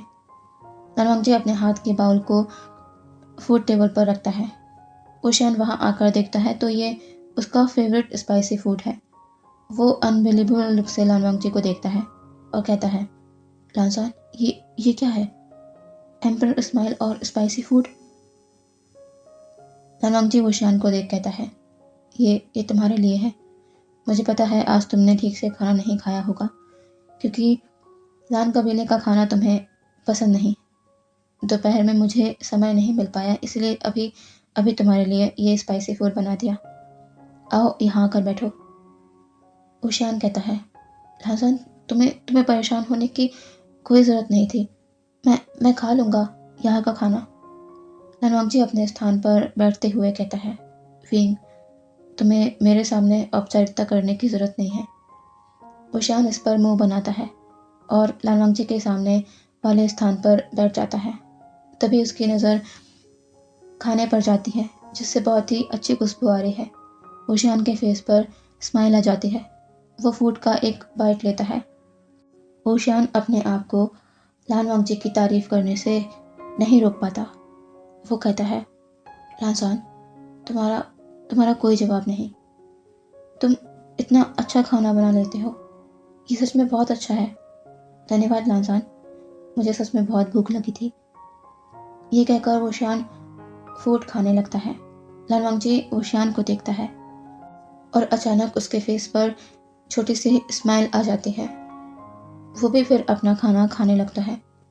खाने के बाद ओशियान और लानवांगजी बाहर बालकनी के पास बैठे हुए हैं। लानवांगजी अपनी गुचिन प्ले कर रहा है और ओशियान एम्परर स्माइल के जार से ड्रिंक कर रहा है। तभी ओशियान अपनी नज़र लानवांगजी पर करता है। लानवांगजी को जब ओशियान की नज़रें फील होती है तो वो अपना सर ऊपर कर ओशियान को देखता है और कहता है, विंग, क्या तुम कुछ कहना चाहते हो? ओशियान थोड़ी देर तो शांत रहता है, फिर वो थोड़ा हेसिटेट करते हुए कहता है, लानसान, वो किताब, उसमें जो लिखा है ओशियान की बात पूरी होने से पहले ही लालवांगजी कहता है, विंग, तुम्हें उस किताब में जो भी लिखा है उसमें से कुछ भी मानने की ज़रूरत नहीं है। ना ही मैं ऐसा कुछ करने वाला हूँ तुम्हारे साथ, जबकि सभी जानते हैं कि हमारी मैरिज किस कंडीशन में हुई है। तुम्हें ज़्यादा सोचने की ज़रूरत नहीं है, ऐसा कुछ भी नहीं होने वाला। ना मैं कभी ऐसा करूँगा जो तुम्हारी मर्जी के खिलाफ हो, इसलिए इस बारे में सोचकर परेशान मत हो। चलो, बाहर ठंड बढ़ रही है, अब तुम्हें अंदर चलकर सो जाना चाहिए। यह कहकर लालवांगजी अपने स्थान से उठ जाता है। ओशियान लालवांगजी को देखता है और अपना सर शेक कर छोटी सी स्माइल कर लालवांगजी के साथ जिंगशी के अंदर चला जाता है। ऐसे ही कई दिन बीत जाते हैं। ओशियान को लान कबीले में रहते वो अब लानचरण को शिकायत का एक भी मौका दिए बिना अपने लान कबीले के ओमेगा होने की सारी जिम्मेदारियों को अच्छे से फुलफिल करता था। वो लालवांगजी की मदद भी करता था, कभी क्लास में तो कभी लालवांगजी के साथ विद्यार्थियों को नाइट हंट पर ले जाने में। ऐसे ही एक रात नाइट हंट के दौरान किसी ने भी नहीं सोचा था कि ये नाइट हंट उनकी ज़िंदगी का सबसे डरावना पल बन जाएगा। कुछ ऐसा हो जाएगा जो ओशियान की ज़िंदगी को पूरी तरह पलट देगा। अब देखते हैं कि ऐसा क्या हुआ था। ओशियान और लालवांगजी सभी विद्यार्थियों के साथ नाइट हंट पर आए हुए हैं। तभी एक विद्यार्थी कहता है कि उनके साथ आया एक विद्यार्थी यहाँ पर कहीं भी नजर नहीं आ रहा। ये सुनकर लालवांगजी और ओशियान उस विद्यार्थी की खोज में लग गए। लालवांगजी अकेले ही एक तरफ उस विद्यार्थी को खोज रहा था और ओशियान के साथ बाकी सभी विद्यार्थी थे जो मिलकर उसे ढूंढ रहे थे। कुछ देर बाद वो विद्यार्थी जो खो गया था वो दौड़ते हुए ओशियान और सभी लोगों के पास आते हुए कहता है, मास्टर वे, हांगुनजुन। ओशियान लालवांगजी का नाम सुन कहता है, लांसान, क्या हुआ? क्या लांसान ने तुम्हें खोजा है? और वो कहाँ है? वो विद्यार्थी कहता है, मास्टर वे, जल्दी जल्दी मेरे साथ उस तरफ चलिए, वो हांगुनजुन को अपने साथ ले जा रही है। ओशियान के चेहरे के भाव इस पर बदल जाते हैं। वह कहता है, ये क्या कह रहे हो तुम? लांसान, क्या हुआ उसे? और कौन अपने साथ ले जा रही है? वो विद्यार्थी कहता है, वो एक डरावनी दिखने वाली विच है। उसने पता नहीं हांगुनजुन के साथ क्या किया। वो अपने होश में नहीं है। मास्टर वे, जल्दी चलिए, कहीं हमें देर हो गई तो वो हांगुनजुन को कुछ कर ना दे। ओशियान के पैरों के नीचे से जैसे जमीन ही खिसक चुकी थी। एक विच, क्या किया होगा उसने लांसान के साथ? ओशियान तेजी से उस तरफ अपनी तलवार पर फ्लाई कर चला जाता है। कुछ दूर जाने पर उसे लालवांगजी नजर आ जाता है जो बेसुध एक काले वस्त्र पहनी लड़की के पीछे चल रहा है। ओशियान जल्दी से नीचे उतरकर लालवांगजी के हाथ को पकड़ लेता है। उसके ऐसा करते ही लालवांगजी अपनी जगह पर रुक गया। ओशियान कहता है, लांसान। वो बिच पलटकर ओशियान को देखती है और कहती है, कौन हो तुम? छोड़ो उसे। ओशियान कहता है, ये क्या कर रही हो तुम मेरे अल्फा के साथ? वो बिच हैरान होते हुए कहती है, अल्फा? ओह, तो तुम उसके ओमेगा हो। इसी वजह से वो मेरे साथ चलने से मना कर रहा था। पर मुझे इससे कोई फर्क नहीं पड़ता, मैं उसे अपने साथ ले जाऊंगी। ओशियान कहता है, और तुम्हें लगता है मैं ऐसा होने दूंगा? ये कहकर ओशियान उस विच पर अपनी पावर से वार करता है, पर वो विच इससे बच जाती है और कहती है, ओह, ओमेगा होकर एक कल्टीवेटर भी हो तुम। देखते हैं तुम मुझे कैसे रोकते हो इसे अपने साथ ले जाने से। ओशियान और उस विच के बीच फाइटिंग शुरू हो जाती है। वो विच जो ये समझ रही थी कि ओशियान को आसानी से हरा देगी, लेकिन उसे नहीं पता था कि ओशियान भी डार्क कल्टीवेशन में माहिर है। अपनी हार होते महसूस कर वो विच अपने कदम पीछे लेने लगती है और वहाँ से गायब हो जाती है। अब तक सभी विद्यार्थी लालवांगजी के पास आ गए थे। ओशियान भी जल्दी से लालवांगजी के पास आता है और उसे शेक कर आवाज़ लगाते हुए उसे जगाने लगता है, लांसान, अपनी आंखें खोलो। लानवांगजी धीरे धीरे अपनी आंखें खोलता है और जैसे अब वो अपने होश में आया हो, लानवांगजी अपनी जगह से खड़े होते हुए कहता है, फिंग, मैं यहाँ, मैं तो। लानवांगजी को याद आता है, वो तो उस विच के सामने था जो उसे अपने साथ चलने का कह रही थी। फिर आगे क्या हुआ? वो यहाँ, और वो कहाँ गई? लानवांगजी इन्हीं सबको सोच रहा था। तभी अचानक उसे अपनी बॉडी में बढ़ती हीट महसूस होती है। लानवांगजी मन में कहता है, ये क्या हो रहा है? ये तो मेरी रट का समय नहीं। फिर क्या? कहीं उस विच ने कुछ किया तो नहीं? वुशियान लानवांगजी को जवाब ना देता देख कहता है, लानजान, तुम कोई जवाब क्यों नहीं दे रहे? तुम ठीक हो ना? लानवांगजी वुशियान को देखता है और उससे थोड़ा दूर होते हुए कहता है, विंग, तुम सभी को लेकर कबीला पहुंचो, मुझे जाना होगा। यह कहकर लानवांगजी बिना वुशियान के जवाब का इंतजार किए वहां से अपनी तलवार पर फ्लाई कर जाता है। वुशियान पीछे से उसे आवाज लगाते रह जाता है। वुशियान को लानवांगजी का ये बिहेवियर बहुत ही हैरान कर जाता है। उसे लगता है कि कुछ तो सही नहीं है। वो भी सभी विद्यार्थियों को लेकर लान कबीले के लिए निकल जाता है। वुशियान जब लान कबीला पहुंचता है तो वो लानशिचेन, लानशिरेन और लान हीलर्स को जिंगशी की तरफ जाते देखता है। वुशियान का मन घबरा जाता है। ये सभी जिंगशी की तरफ क्यों जा रहे हैं? सब कुछ ठीक तो है ना? लानजान, वो कहीं उसे कुछ हुआ तो नहीं? ये सोचकर वुशियान भी जिंगशी की तरफ बढ़ जाता है। वो जब जिंगशी के अंदर आता है तो देखता है कि लान हीलर्स और लानचिरेन, लानशिचेन लानवांगजी के रूम से बाहर आ रहे हैं। वुशियान लानशिचेन के पास आते हुए कहता है, सिचेन का क्या हुआ? लासन को आपने लान हीलर्स को यहाँ क्यों बुलाया है? लासन ठीक तो है ना? ये कहता वुशियान लानवांगजी के कक्ष की तरफ बढ़ने लगता है, लेकिन लानशिचेन उसे रोकते हुए कहते हैं, वुशियान, तुम्हें अंदर नहीं जाना चाहिए। आज तुम किसी दूसरे क्वार्टर में रहोगे। वुशियान हैरानी से कहता है, दूसरे क्वार्टर में? लेकिन क्यों? सिचेंगा, मैं जिंगशी में क्यों नहीं रुक सकता? लानशिचेन कहते हैं, वुशियान, तुम्हारा यहाँ रुकना सही नहीं है। वांगजी वो ठीक नहीं है, उसके पास मत जाओ। और ये मेरा नहीं, वांगजी का ही आदेश है। वो नहीं चाहता कि तुम जिंगशी में रहो इस समय। यहाँ से चलो। ये कहकर लानशिचेन जिंगशी से बाहर जाने लगते हैं। वुशियान उनके पीछे आते हुए कहता है, शिचेंगा, मुझे बताइए आखिर लानजान को क्या हुआ है? आप मुझसे कुछ कह क्यों नहीं रहे? क्या हुआ है उसे? लानचिरेन वुशियान को देखते हैं और कहते हैं, अगर तुम जानना चाहते हो तो सुनो। तभी एकदम से लानशिचेन अपने अंकल को रोकते हुए कहते हैं, अंकल, आप ही क्या कर रहे हैं? वांगजी ने क्या कहा आप जानते हैं ना? लानचिरेन कहते हैं, जानता हूँ, लेकिन वांगजी का ओमेगा होने के नाते उसे ये पता होना चाहिए कि उसके अल्फा को क्या हुआ है। वो सब जानने के बाद आगे क्या फैसला करेगा वो उसके ऊपर है। मैं उसे फोर्स नहीं करूँगा। फिर हमें लान क्लान से ही किसी उस ओमेगा की ज़रूरत होगी जो आगे लानवांगजी का ओमेगा बनेगा। वुशियान को कुछ भी समझ नहीं आ रहा कि लानचिरेन और लानशिचेन किस बारे में बात कर रहे हैं। और दूसरा ओमेगा, इसका क्या मतलब है? वुशियान कहता है, अंकल, आप क्या कह रहे हैं? दूसरा ओमेगा लान क्लान से? लानचिरेन कहते हैं, वुशियान, तुम नहीं जानते।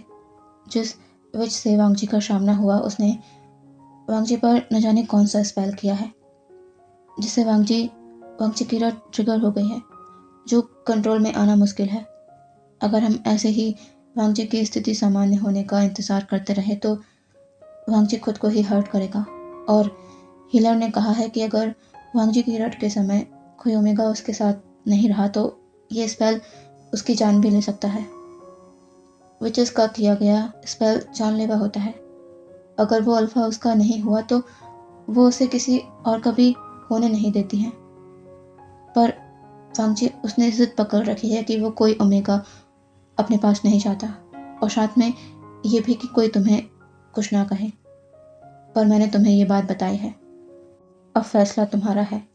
अगर तुम वांगची के साथ उसके रट के समय नहीं रहना चाहते तो हमें किसी और ओमेगा को मजबूरन उसके पास भेजना होगा, जो आगे चलकर वांगची का ओमेगा होगा। ये सब सुनकर वुशियान का दिल बैठ जाता है। स्पेल लानसान पर। लेकिन न जाने क्यों वुशियान को लांचरन की कही ये बात उसके दिल में एक तीर की तरह चुभ जाती है, जब उन्होंने कहा कि कोई और ओमेगा लांसान के पास होगा उसके रट के समय। वुशियान का दिल पता नहीं क्यों ये एक्सेप्ट ही नहीं करना चाहता। तभी वुशियान अचानक से कहता है, नहीं, लांसान के पास कोई और ओमेगा नहीं जाएगा, ना ही उसे कुछ होगा। मैं उसे कुछ नहीं होने दूंगा। यह कहकर वुशियान पीछे पलट जाता है और लानवांगजी के कक्ष के अंदर जाकर डोर को बंद कर देता है। लांसुचन को वुशियान को रोकने का मौका तक नहीं मिलता। वो अब अपने अंकल को देख कहते हैं, अंकल, आपने ये सही नहीं किया। वांगजी को जब पता चलेगा तो क्या होगा? अंकल, आपने ये सोचा है वो किस वादे के साथ वुशियान को यहाँ लाया था? आपको इसका ख्याल करना चाहिए था अंकल। अगर वुशियान को यही स्थिति का सामना करना होता तो वांगजी क्यों उससे विवाह करता? वो फिर क्यों रोकता वुशियान को जिन से विवाह करने से? ये गलत है अंकल। लांचरन को भी अब रियलाइज हो रहा था कि वो गुस्से में कुछ ज़्यादा ही कह गए, जो उन्हें नहीं कहना चाहिए था। वांगजी ने वुशियान से विवाह के लिए कहा था। वुशियान ने नहीं, पर अब कुछ नहीं हो सकता। यहाँ वुशियान डोर को बंद कर पीछे पलटता है और अपने सामने लानवांगजी को देखता है, जिसके शरीर पर अभी बस उसके लोअर रोब्स ही हैं। उसकी अपर बॉडी में कोई कपड़ा नहीं है। लानवांगजी सीने के बल बेड पर लेटा हुआ है। उसके शरीर में कुछ खरोच के निशान हैं। वुशियान धीमे कदमों से लानवांगजी की तरफ बढ़ रहा है। वुशियान बेड के पास आकर खड़ा हो गया है। वो कांपते होठों से लानवांगजी का नाम लेता है, लानसान।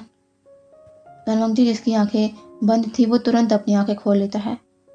वुशियान लानवांगजी को देख थोड़ा डरकर अपने कदम पीछे ले लेता है। लानवांगजी की आंखें अभी गोल्डन में शाइन कर रही हैं। वुशियान समझ जाता है कि लानवांगजी पूरी तरह से अपने अल्फा के कंट्रोल में है। लानवांगजी जैसे ही वुशियान के फेरोमोन इनहेल करता है, उसे अपने अंदर से बस एक ही वॉइस आती है, मेरा ओमेगा। लानवांगजी बेड से नीचे उतर जाता है और अपने कदमों को वुशियान की तरफ बढ़ाने लगता है। वुशियान ये देख अपने कदम पीछे लेने लगता है। वो थोड़ा डरा हुआ है। लानवांगजी लगातार वुशियान की तरफ बढ़ रहा है। वुशियान पीछे होते होते दीवार से टकराता है। अब वो और पीछे नहीं हो सकता था। लानवांगजी वुशियान के बहुत ही करीब आ गया है। वुशियान कहता है, लानसान।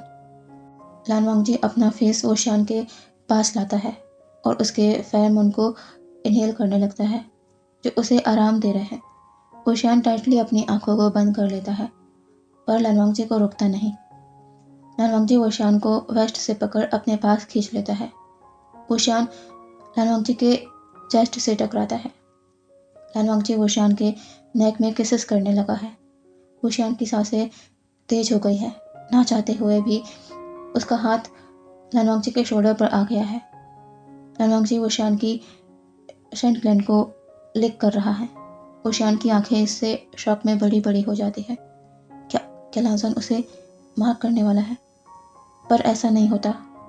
अचानक ही लानवांगजी वुशियान को अपनी गोद में उठाता है और बेड पर ले आता है। वुशियान बेड पर लेटा हुआ है और उसके ऊपर लानवांगजी है। वुशियान अपनी डरी आंखों से लानवांगजी को देख रहा है। लानवांगजी वुशियान के लिप्स के करीब झुक रहा है और देखते ही देखते लानवांगजी ने अपने लिप्स वुशियान के लिप्स पर रख दिए। वुशियान का शरीर इससे कांप जाता है। वो टाइटली अपनी आंखों को बंद कर लेता है। थोड़े समय बाद वुशियान के रोब्स और लानवांगजी के बाकी रोब्स जमीन पर थे। वुशियान ने लानवांगजी के कक्ष में साइलेंसिंग स्पेल लगा दिया है। समय बीत रहा है। पूरी जिंगशी में शांति है, पर वो कक्ष 2 अल्फा ओमेगा की तेज तेज सांसों की आवाज़ों से गूंज रहा है। पूरे 5 घंटे बीत चुके हैं। अब उस कक्ष का दरवाज़ा खुलता है और उसमें से विभूषण अपने लड़खड़ाते कदमों से बाहर आता है। उसकी कंडीशन बहुत ही मैसी है, बाल बिखरे हुए हैं, आंखें स्वलन हैं, पर चेहरे में एक अजीब सी शांति है। ओशियान जिंक्श के बीचों बीच आकर अपने घुटनों पर गिर जाता है। उसके ऐसा करने से फ्लोर पर एक आवाज़ होती है जो थोड़ी अलग थी। ओशियान नीचे उस जगह को देखता है जहाँ वो अपने घुटनों पर है। ओशियान ने देखा कि फ्लोर का एक स्क्वायर शेप का हिस्सा थोड़ा सा अलग सा नज़र आ रहा है। ओशियान अपने जगह से थोड़ा पीछे होता है और हाथ को आगे कर उस चौकोर हिस्से को थोड़ा सा उठा देता है और वो हिस्सा वहाँ से हट भी जाता है। ओशियान ये देखकर हैरान होता है कि ये इस जगह पर इस फ्लोर को इस तरह से बनाया गया है, पर किस लिए? तभी ओशियान की नज़र नीचे की तरफ जाती है और वो उसके सामने जो कुछ भी है बस उसे देखता रह जाता है। ये एक सीक्रेट प्लेस की तरह है जिसमें बहुत सारे एम्प्रेस स्माइल के जार और भी कुछ है। ओशियान अपने आप को नहीं रोक पाता ये देखने से कि ये सब क्या है। ओशियान जब सभी चीज़ों को देखने लगता है तो उसे वहाँ एक रेड रिबन और एक किताब नज़र आती है। ओशियान के हाथ में अभी वो रेड रिबन है जिसे वो अपनी शॉकिंग आइज से देख रहा है, क्योंकि वो अच्छे से जानता है कि ये रिबन किसका है। ये किसी और का नहीं, ये उसका रिबन है जो वो हमेशा अपने बालों को टाई करने में इस्तेमाल करता है। ये रिबन बहुत ही पुराना है, पर ये यहाँ पर क्यों? ओशियान अब उस किताब को अपने हाथ में उठाता है। वो जब उस किताब के पन्नों को पलटता है तो अचानक उसकी गोद में उस किताब से कुछ आकर गिरता है। ओशियान उन चीज़ों को देखता है और पहले उस सूखे हुए पियोनी फ्लावर को उठाता है जो इस किताब से गिरा है। उस फ्लावर को कुछ देर गौर से देखने के बाद ओशियान को अचानक कुछ याद आता है। पियोनी फ्लावर जो वो अक्सर लांजान को छेड़ने के लिए, उसे तंग करने के लिए उस पर फेंका करता था और लांजान हर बार उसे घूर कर देखता और कहता कि उसे फ्लावर पसंद नहीं, लांजान को पियोनी पसंद नहीं। फिर ये इस किताब में सहज कर क्यों रखा गया है? ओशियान का ध्यान अब उस फोल्ड किए हुए कागज पर जाता है जो उसकी गोद में है। वो उस पेपर को अनफोल्ड करने लगता है। जब वो पेपर अनफोल्ड हो जाता है तो ओशियान उसमें क्या देखता है? उसका एक खूबसूरत सा चित्र। ओशियान की आंखें उस चित्र को देखकर बड़ी बड़ी हो गई है, क्योंकि इसमें वो बना है जो सीन ओशियान को अच्छे से याद है। ये तो लाइब्रेरी का चित्र है जहाँ पर वो और लांजान अपना ज़्यादा समय गुजारा करते थे। इस चित्र में ओशियान बहुत हंस रहा है क्योंकि ये उस समय की तस्वीर हो सकती है जब वो लांजान को इरोटिक बुक्स दिखाकर टीज कर रहा था और उसके ऐसा करने से लांजान भड़क गया था। ओशियान की क्यूरियोसिटी बढ़ रही थी ये सब देखकर, वो जानने की जो वो शायद थोड़ा थोड़ा समझ रहा है। ओशियान अब आखिर में उस किताब को खोलता है और उसे पढ़ने लगता है। जैसे जैसे वो इस किताब को पढ़ते जा रहा था उसके चेहरे के भाव बदलते जा रहे थे। आखिरी तक आते आते ओशियान के हाथ से वो किताब छूट जाती है। वो बस साइलेंटली वहाँ अपने घुटनों के बल बैठा रहता है। तभी कोई जिंक्शी के अंदर आता है, जो कोई और नहीं लान शिचन है, जो कब से परेशानी में है। जिंक्शी के बाहर यहाँ से वहाँ चक्कर लगा रहे थे। वो जानना चाहते थे कि सब कुछ ठीक है कि नहीं, इसलिए वो अपने आप को रोक नहीं पाए और जिंक्शी के अंदर आ गए, ये देखने के लिए कि वांगची के कक्ष का डोर ओपन हुआ कि नहीं। पर वो यहाँ आकर ओशियान को इस हालत में देखते हैं। लाशिचन ओशियान के पास आकर कहते हैं, ओशियान क्या हुआ? तुम ठीक हो? तुम इस तरह यहाँ पर क्यों बैठे हो? और ये सब? लाशिचन की नज़र भी अब आसपास की चीज़ों पर जाती है। एम्पर स्माइल, ओशियान का चित्र, रेड रिबन, किताब। लाशिचन ये देखकर समझ जाते हैं कि आखिर क्या हुआ होगा। ओशियान अब अपनी ठंडी निगाहों को लाशिचन पर करता है और कहता है, शिचनगा, क्या आप भी ये सब कुछ जानते थे? लाशिचन ओशियान की बात का मतलब अच्छे से समझ चुके थे। अब जब ऊशियान ये जान ही गया है तो वो इस बात को और नहीं छिपाना चाहते। लाशिचन कहते हैं, मैं जानता हूँ। यहाँ तक कि अंकल को भी पता है कि वांगजी क्या सोचता है तुम्हें लेके।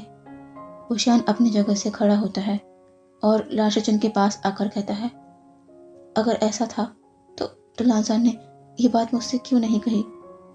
लाशिचन इस पर एक अजीब स्माइल के साथ कहते हैं, क्या कहता वो तुमसे? यही कि वो तुमसे प्यार करता है, तुम्हें अपना ओमेगा बनाना चाहता है, ये जानते हुए भी कि तुम किसी और को पसंद करते हो। नहीं नहीं ऊशियान, मेरा भाई ऐसा नहीं है। वो कभी अपने बारे में नहीं सोचेगा। उसकी खुशी हमेशा तुम्हारी खुशी में होती है। और अपने दर्द को अपनी खामोशी के पीछे छिपाना वो बहुत अच्छे से जानता है। वो तुमसे बहुत प्यार करता है पर कभी जताएगा नहीं। तुम्हारी शादी उस अल्फा से ना हो जो तुम पर गंदी नज़र रखता हो। इसलिए उसने तुमसे शादी करने का डिसाइड किया, क्योंकि तुम उसके पास सेफ रहोगे और जब समय आएगा तो वो तुम्हें सही सलामत उस इंसान को लौटा देगा जो तुम्हारा है। तुमने मुझसे पूछा कि क्यों वांगजी ने तुम्हें अपने दिल की बात नहीं बताई। मैं तुमसे पूछता हूँ ऊशियान, अगर वांगजी तुम्हें अपने दिल की बात बताता भी, ये जानते हुए भी कि तुम्हारी ज़िंदगी में कोई और है, तो क्या तुम उसे स्वीकार कर लेते? क्या छोड़ देते वांगजी के लिए उस इंसान को पाने की इच्छा जिसके लिए तुम किसी से भी कुछ समय के लिए शादी करने को तैयार हो गए? तुम खुद सोचो ऊशियान, अगर तुम वांगजी की जगह होते तो क्या करते? और रही बात वांगजी की, उसका प्यार तुम्हारे लिए प्योर है। पता है क्यों? क्योंकि उसने ये जानते हुए तुमसे मैरिज की है कि तुम्हारे बाद वो अपनी ज़िंदगी में किसी और को कभी भी नहीं ला सकता। क्योंकि हम लांस बस एक बार प्यार करते हैं और बस एक ही बार शादी, जो उसने तुमसे कर ली है। भले ही कुछ समय के लिए ही सही, पर उसने अपनी ज़िंदगी को बस तुम पर रोक दिया है, तुमसे बिना किसी अपेक्षा के। लाशिचन इतना कहकर जिंगशिशे चले जाते हैं। ऊशियान बस एक स्टैच्यू की तरह अपनी जगह पर खड़ा है और उसकी आंखों से लगातार आंसू बह रहे हैं। अब यहाँ से देखते हैं दूसरे दिन सुबह 9 बजे करीब। लानवांगजी की आंखें धीरे धीरे ओपन हो रही है।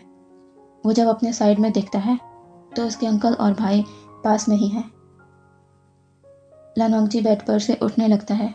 लाशिचन कहते हैं, वांगजी तुम जाग गए, तुम्हें अब कैसा लग रहा है?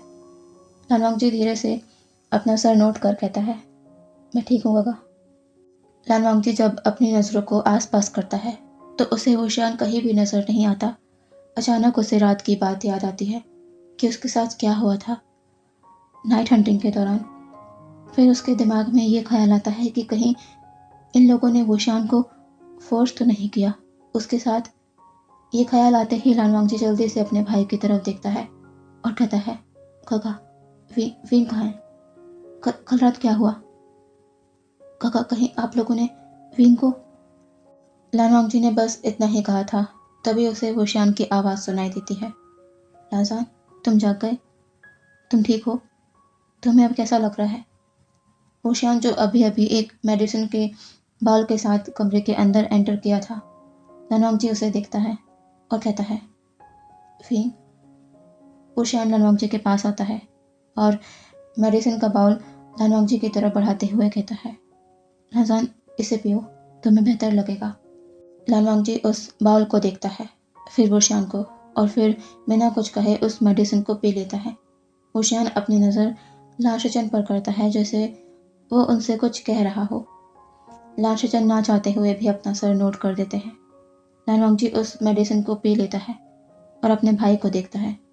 वो कहता है, काका मैं कैसे ठीक हूँ? क्या आप लोगों ने वीन?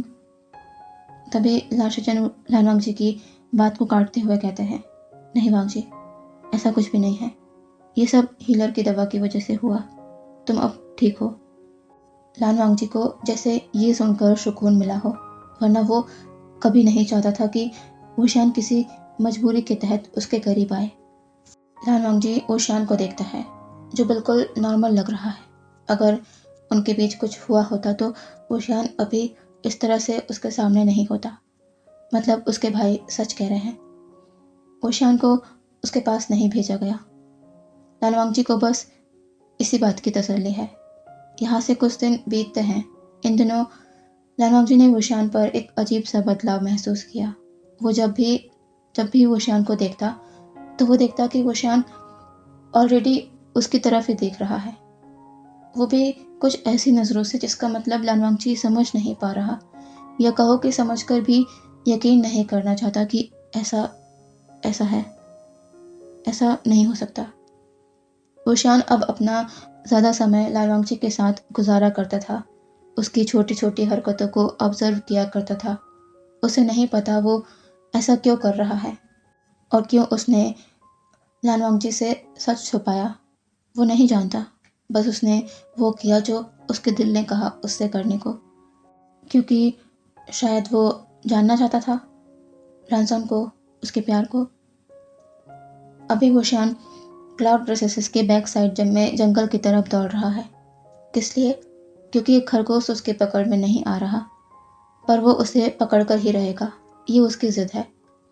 और लानजान बस एक पागल आशिक की तरह उसके पीछे पीछे घूम रहा है और उसकी इस बचकानी हरकतों पर बस हेल्पलेसली शाय कर रहा है। बहुत मशक्कत के बाद वुशियान उस रैबिट को पकड़ ही लेता है और पीछे पलट लान वांगजी को वो रैबिट शो करते हुए कहता है, लानजान, मैंने इसे पकड़ लिया, ये देखो। ये कहकर वुशियान लान वांगजी की तरफ भागता है, पर वो नीचे देखकर चल ही नहीं रहा था। उसका पैर एक मजबूत पत्थर से टकराता है और वो रैबिट सहित धड़ाम से जमीन पर। रैबिट तो उसके हाथ से छूटकर भाग जाता है, पर वुशियान वो एक जोर की आवाज़ के साथ लानजान का नाम लेता है। लान वांगजी जो थोड़ा दूरी पर था, उसने ये देखा। ये देखकर उसकी जान जैसे हलक पर आ गई। वो तेजी से वुशियान की तरफ भागता है और उसे उठाते हुए कहता है, विंग, तुम ठीक हो? मैंने तुम्हें कहा था कि नीचे देखकर चलो, इस तरह मत भागो, पर तुम मेरी सुनते कब हो? ये कहता हुआ लानजान वुशियान के रोप्स पर लगी धूल को साफ कर रहा था और उसे चेक कर रहा था कि वुशियान को कहीं चोट तो नहीं लगी। वुशियान पाउट करते हुए कहता है, लानजान, वो रैबिट तो भाग गया। लान वांगजी अनबिलीवेबल लुक से उसे देख कहता है, तुम्हें अभी भी रैबिट की पड़ी है, अपनी हालत देखो। चलो जिंगशी, वापस चलो, मुझे देखने दो कि तुम्हें कहीं चोट तो नहीं लगी। ये कहकर लान वांगजी वुशियान का हाथ पकड़ आगे ले जाने लगता है, पर वुशियान एक पेनफुल वॉइस के साथ लान वांगजी के हाथ को पकड़ लेता है। लान वांगजी वरीड एक्सप्रेशन के साथ कहता है, विंग, क्या हुआ? वो अब नीचे झुककर वुशियान के रोप्स को थोड़ा ऊपर कर उसके पैरों को देखता है, जो घुटनों पर थोड़ा सा छिल गए हैं। लान वांगजी अपनी जगह से खड़ा होता है और कहता है, विंग, तुम्हारे पैर में चोट है, तुम्हें चलने में दर्द होगा। क्या मैं तुम्हें कैरी? लान वांगजी के बोलने से पहले ही वुशियान अपनी बाहों को लान वांगजी के नेक के अराउंड रैप करता है और उसके चेस्ट में अपना सर रखते हुए कहता है, लानजान, मैं नहीं सो सकता, मेरे पैर में दर्द हो रहा है, तुम मुझे उठाकर जिंगशी तक ले जाओ। लान वांगजी की बॉडी वुशियान के इस सडन एक्शन से स्टिफ हो जाती है। वो कुछ देर तक वुशियान के फेस को देखकर जैसे कुछ सोचने लगा है। फिर वो अपने होश में आता है और वुशियान को अपनी बाहों में कैरी कर जिंगशी की तरफ बढ़ जाता है। वुशियान अपना हेड लान वांगजी के चेस्ट में रखा हुआ है और उसके फेस पर छोटी सी स्माइल है। लान वांगजी वुशियान को जिंगशी में लाता है और उसे बेड पर बैठाकर जल्दी से मेडिसिन लेने चला जाता है। लान वांगजी वुशियान के लोअर रोब्स को थोड़ा सा ऊपर करता है और जहाँ जहाँ वुशियान को स्क्रैचेस आए हैं वहाँ वहाँ मेडिसिन अप्लाई करने लगता है। वुशियान को वो जल रही थी। वो जल्दी से लान वांगजी के शोल्डर पर अपने दोनों हाथों को रख देता है और कहता है, लानजान, ये दवा जल रही है। लान वांगजी उस जगह पर फूंक मारते हुए कहता है, विंग, बस थोड़ी देर, अभी जलन कम हो जाएगी। वुशियान को इससे अच्छा लग रहा था। वो एकटक लान वांगजी के फेस को देखने लगता है कि वो किस तरह से उसकी बस इतनी सी चोट के लिए टेंस है। लान वांगजी कहता है, विंग, क्या जलना कम हुआ?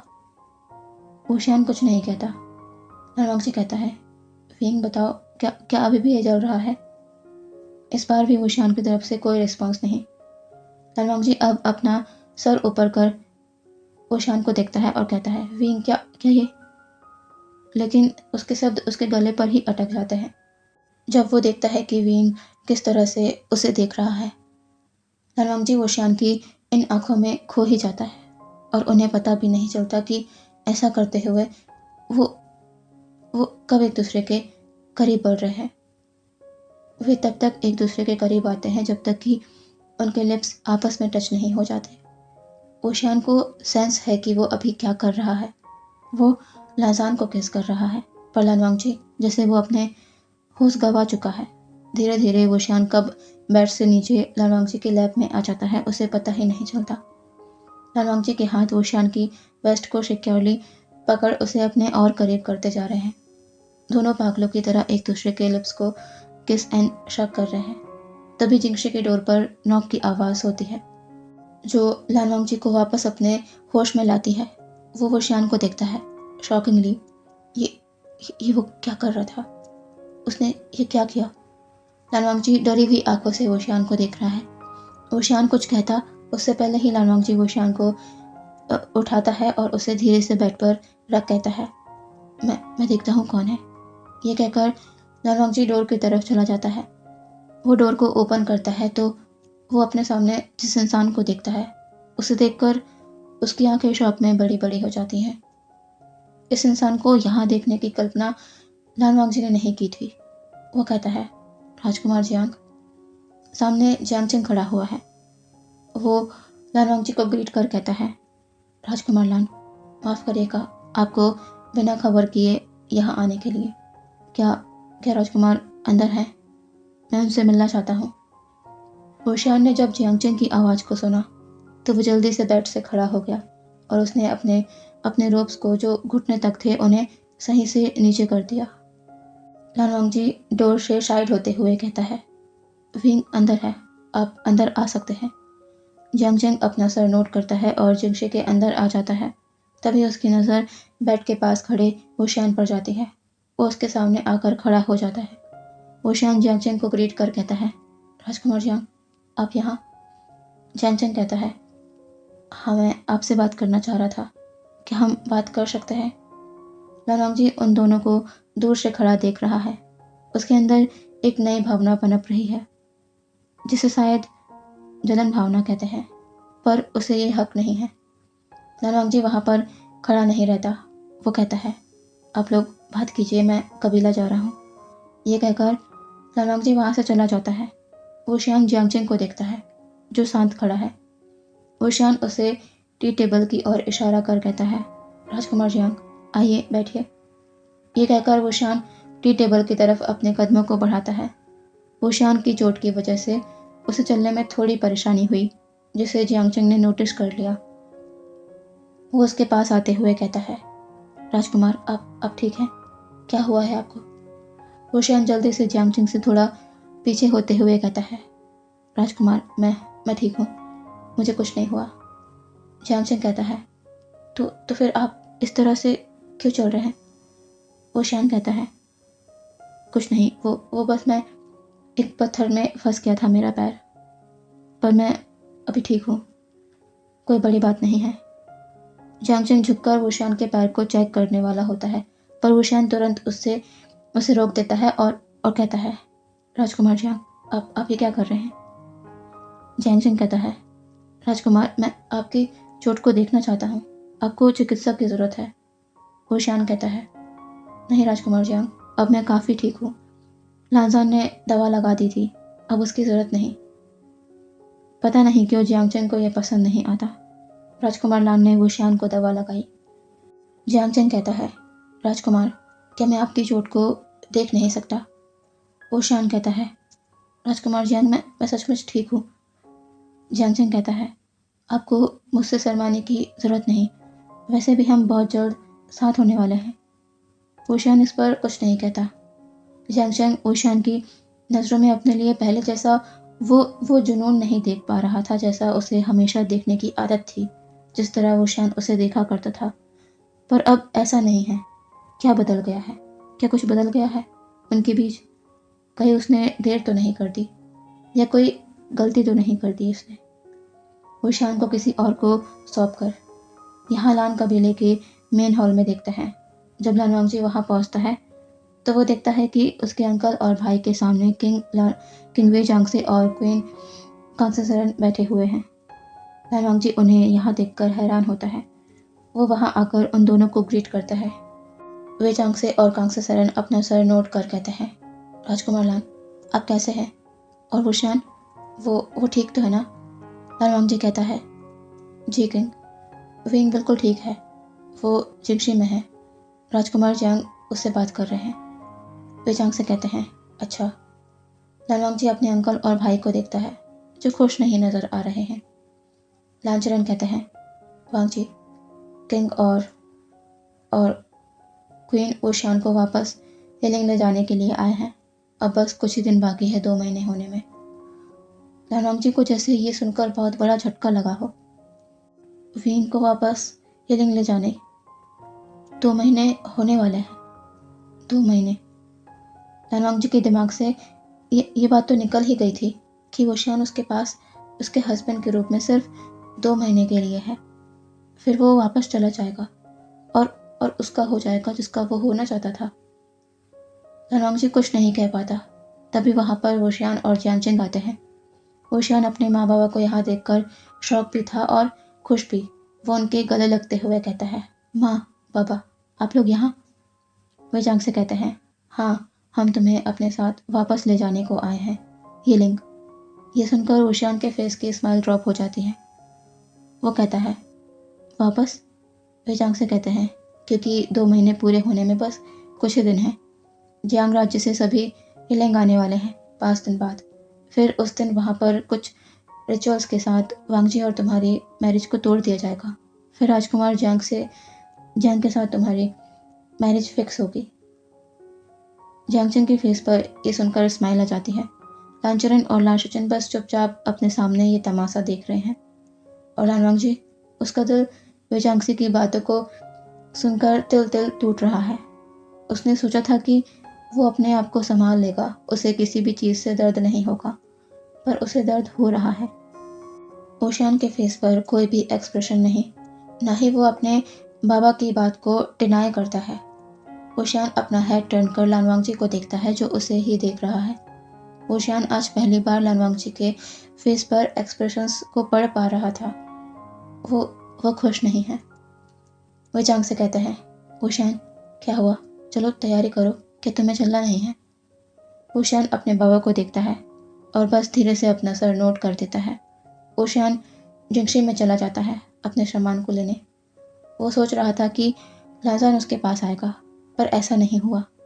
वुशियान अपने सामान के साथ अपने माँ बाबा के पास वापस आ जाता है। वो एक आखिरी बार लान वांगजी को देखता है और फिर वे जांग से कांगसेसरन और जियांगचेंग के साथ वापस हेलिंग लौट जाता है। लानचरन अपना सर शेक करते हुए वहाँ से चले जाते हैं। लानशुचन लान वांगजी के पास आकर उसके शोल्डर पर हाथ रख कहते हैं, वांगजी, तुमने उसे रोका नहीं, उसे एक बार कह के तो देखते। लान वांगजी कहता है, नहीं काका, वो बस एक अमानत था जिसे मुझे एक ना एक दिन उसे वापस करना था, जिसका वो था। ये कहकर लान वांगजी अपने भाई को बो करता है और वहाँ से चला जाता है। लानशुचन लान वांगजी के कहे बिना ही उसके दर्द को अच्छे से समझ पा रहे थे। उन्हें बुरा लग रहा है अपने भाई के लिए। लान वांगजी वहाँ से सीधे जिंगशी में आ गया है। वो उस कक्ष के अंदर चला जाता है जहाँ वुशियान रह रहा था। लान वांगजी वहाँ जाकर उस बेड पर लेट जाता है जहाँ वुशियान की खुशबू अभी भी मौजूद है। वो शीलिंग की ओर देख रहा है। अचानक से लान वांगजी को कुछ याद आता है। उसकी फिंगर अपने आप उसके लिप्स पर पहुंच जाती है। उसने वुशियान को किस किया। क्या वो करना सही था? वो कैसे अपने होश में नहीं रहा? पर फिर भी क्यों उसका दिल कह रहा है कि ये गलत नहीं है। लान वांगजी अपनी आंखों को बंद कर लेता है और उसकी आंखों के कॉर्नर से एक बूंद आंसू की बह जाती है। अब यहाँ से देखते हैं सीधे 5 दिन बाद लानचरन, लानशुचन और लान वांगजी तीनों हीलिंग जाने को निकल गए हैं, क्योंकि आज वो दिन है जहाँ एक रिश्ता टूटेगा और दूसरा रिश्ता जोड़ा जाएगा। सभी हीलिंग पहुँच गए हैं।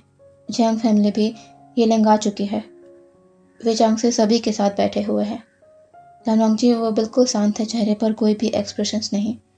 वे चांग से कांगसेरन को देख कहते हैं, कांगशे, वुशियान को ले आओ, प्रीस्ट आ गए हैं।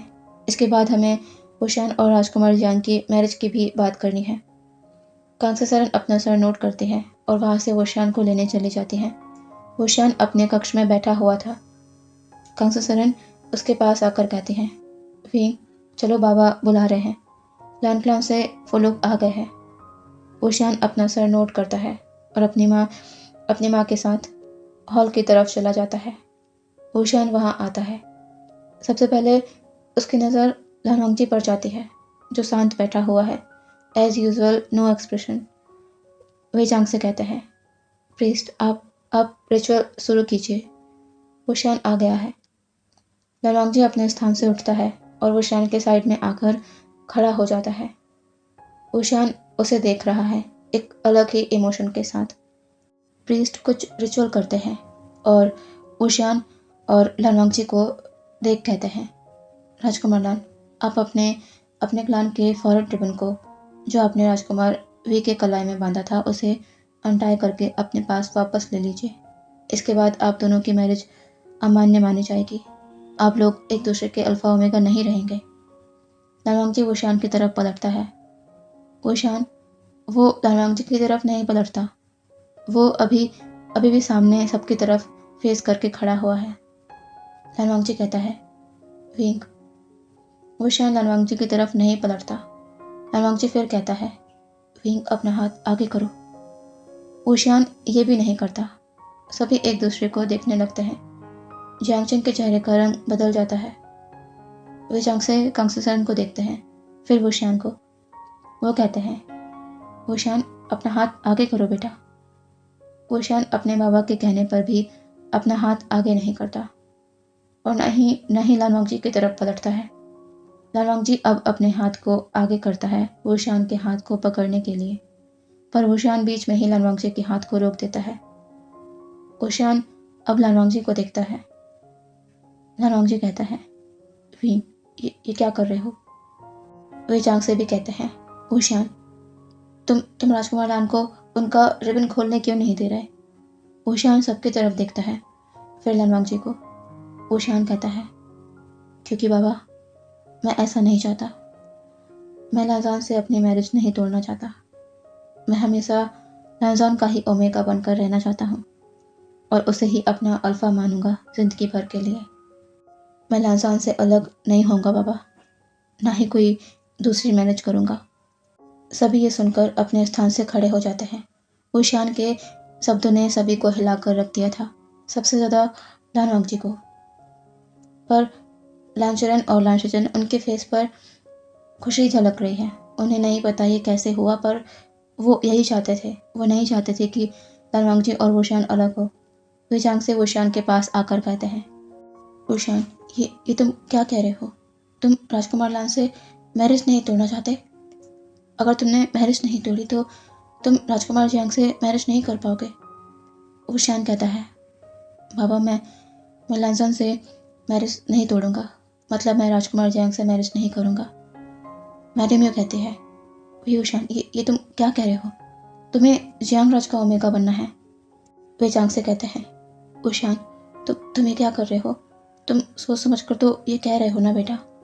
वुशियान अपना सर नोट कर कहता है, जी बाबा, मैं सोच समझ कर ये फैसला ले रहा हूँ कि मैं पूरी ज़िंदगी लांजान के साथ रहना चाहता हूँ। जियांगचेन कहता है, राजकुमार, आप ये क्या कह रहे हैं? क्या आप मुझसे मैरिज नहीं करना चाहते? अब तो बहुत पहले से मुझे पसंद करते थे ना, फिर आप आज अचानक ऐसा क्यों कह रहे हैं? वुशियान कहता है, आपने सही कहा राजकुमार जियांग, मैं आपको पसंद करता था, पर प्यार नहीं। मैं आपको अपनी ज़िद कह सकता था, पर प्यार नहीं। वुशियान अब लानवांग जी की तरफ देखता है और कहता है, प्यार तो मुझे। वुशियान इसके आगे कहने वाला था कि लांजान से, पर वो कहने से पहले ही वुशियान की आंखें बंद होने लगती हैं। वो गिरने लगता है।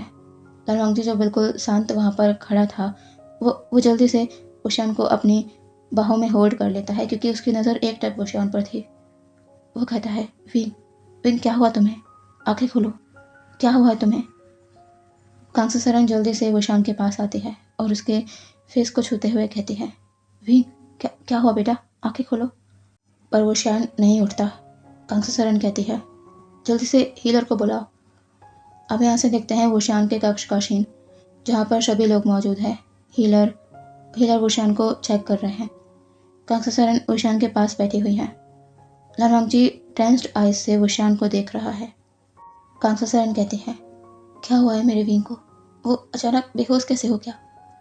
हीलर सभी को देखता है और कहता है, आप लोग घबराइए मत, ये खुशी की खबर है। सभी लोग एक दूसरे को देखते हैं। खुशी की खबर? कांगसुसरन कहती है, आप क्या कहना चाहते हैं? हीलर कहता है, वही जो आप समझ रही हैं। राजकुमार विभूषण प्रेग्नेंट हैं, वो बच्चे को बर्थ देने वाले हैं। ये सुनकर पूरे हॉल में सन्नाटा पसर जाता है। लानवांगजी उसके पैरों के नीचे से तो जमीन ही खिसक चुकी थी। लांशुचैन और लामचरण के फेस पर मुस्कान है। उनका हायर आने वाला है, वांगजी का बच्चा। कांगसुसरन और वे चांग से शॉकिंगली एक दूसरे को देखते हैं, फिर वुशान को। उनका बेटा प्रेग्नेंट है राजकुमार लान के बच्चे से, इसीलिए वो जियांगजिंग से मैरिज नहीं करना चाहता था। जियांग फैमिली के लिए तो ये सबसे बड़ा झटका था। वो तो जैसे कुछ कहने को बचे ही नहीं थे। जियांगजिंग 2 कदम पीछे हो जाता है। उसने वुशान को खो दिया, वो अब उसका नहीं हो सकता। जियांगजिंग वहाँ रुक ही नहीं पाता और वहाँ से चला जाता है। मैडम यू और जियांग फैमी भी उसके पीछे वहाँ से चले जाते हैं। अब देखते हैं कुछ समय बाद वुशान बेड पर बैठा हुआ है और उसके आसपास उसके माँ बाबा बैठे हुए हैं। कांगसुसरन वुशान के सर पर हाथ रख कहती है, आखिर बात क्या है विंग, हम जानना चाहते हैं। वुशान अपने माँ बाबा को देखता है और कहता है, माँ बाबा, मैं लांजान के साथ रहना चाहता हूँ। इसलिए नहीं कि मैं उसके बच्चे को इस दुनिया में ला रहा हूँ, बल्कि इसलिए क्योंकि मुझे उससे प्यार हो गया है माँ। मैं प्यार करने लगा हूँ उससे। जिस तरह से वो मेरे साथ रहता है, मेरी फिक्र करता है, छोटी छोटी बात पर मेरे लिए अपने कबीले के नियमों को तोड़ता है। हमेशा उसकी प्राथमिकता मैं होता हूँ, जबकि मैं उसके कहीं से भी काबिल नहीं हूँ। वो राइटीचियस क्लान से बिलोंग करता है और मैं बस काम को बिगाड़ने वाला हूँ मेका। पर वो फिर भी मुझसे प्यार करता है। मुझे उसके पास सेफ फील होता है। ऐसा लगता है कि मैं कभी उससे दूर न जाऊँ। मेरे लिए अब उससे दूर रहना मुश्किल है माँ। मैं उसके साथ रहना चाहता हूँ, हमेशा। कांगसुसरन वुशान को हक कर लेती हैं और कहती हैं, तुमने बिल्कुल सही इंसान को चुना है। हम तुम्हारे लिए बहुत खुश हैं। चलो अब बाहर, वो लोग तुम्हारा इंतज़ार कर रहे हैं। रात होने वाली है, तुम्हें जल्दी निकलना चाहिए। वुशान अपना सर नोट करता है और अपने माँ बाबा के साथ बाहर चला जाता है, जहाँ पर लान परिवार उनका इंतज़ार कर रहा है। वुशान और सभी लान अब गुसु लौट रहे हैं। ये वुशान की इच्छा थी कि वो भी सभी के साथ गुसु जाना चाहता है, अपने हस्बैंड के पास रहना चाहता है। वो सभी गुसु के लिए निकल जाते हैं। यहाँ जियांग राज्य में जियांगजिंग अपने कमरे में तोड़ फोड़ कर रहा है। उसने अपने कमरे की लगभग सभी चीज़ों को तोड़ डाला है। मैडम यू उसके पास आकर उसे रोकते हुए कहती है, जियांगजिंग, ये क्या कर रहे हो? पागल हो गए हो क्या? जियांगजिंग अपनी माँ के हाथ को अपने हाथ से हटाते हुए कहता है, हाँ, पागल हो गया हूँ मैं। उसे मेरा होना चाहिए था, पर आपकी बेटों की बातों की वजह से वो आज किसी और का है, और वो उसके बच्चे को भी जन्म देने वाला है। सब कुछ आपकी वजह से हो रहा है। अगर आप किसी ज्योतिषी की बातों में ना लगती तो हुसैन आज मेरा होता, वो मेरा होता। मैडम यू शॉकिंगली अपने बेटे को देख रही हैं। उनका बेटा उन्हें ब्लेम कर रहा है, पर उन्होंने तो राज्य के लिए सोचकर यह किया था। उन्हें क्या पता था कि ऐसा कुछ हो जाएगा। यहाँ देखते हैं लान कबीले में ओशान को, जो जिंगशे में अपने कक्ष पर बैठा हुआ है। वो लांसान के बारे में सोच रहा है। ओशान के महल से लेकर यहाँ तक लांसान ने इस बीच एक शब्द भी नहीं कहा है। आखिर क्या हुआ है उसे? ओशान के दिमाग में यही चल रहा है। लानवांगजी यहाँ कोल्ड पॉन्ड में अपनी आंखों को बंद कर खड़ा हुआ है। तभी उसे कोई हलचल होती महसूस होती है, पर वो पीछे नहीं पलटता। कुछ देर बाद लालवांगजी को अपनी बैग में किसी का टच फील होता है। लालवांगजी जानता है ये कौन है। ऊशियान, जो बस एक थिन इनर रोप में है। उसने अपना एक हाथ लालवांगजी के शोल्डर पर रखा हुआ है और उसके बैक में अपने सिर को टिकाए हुए है। दोनों शांत हैं।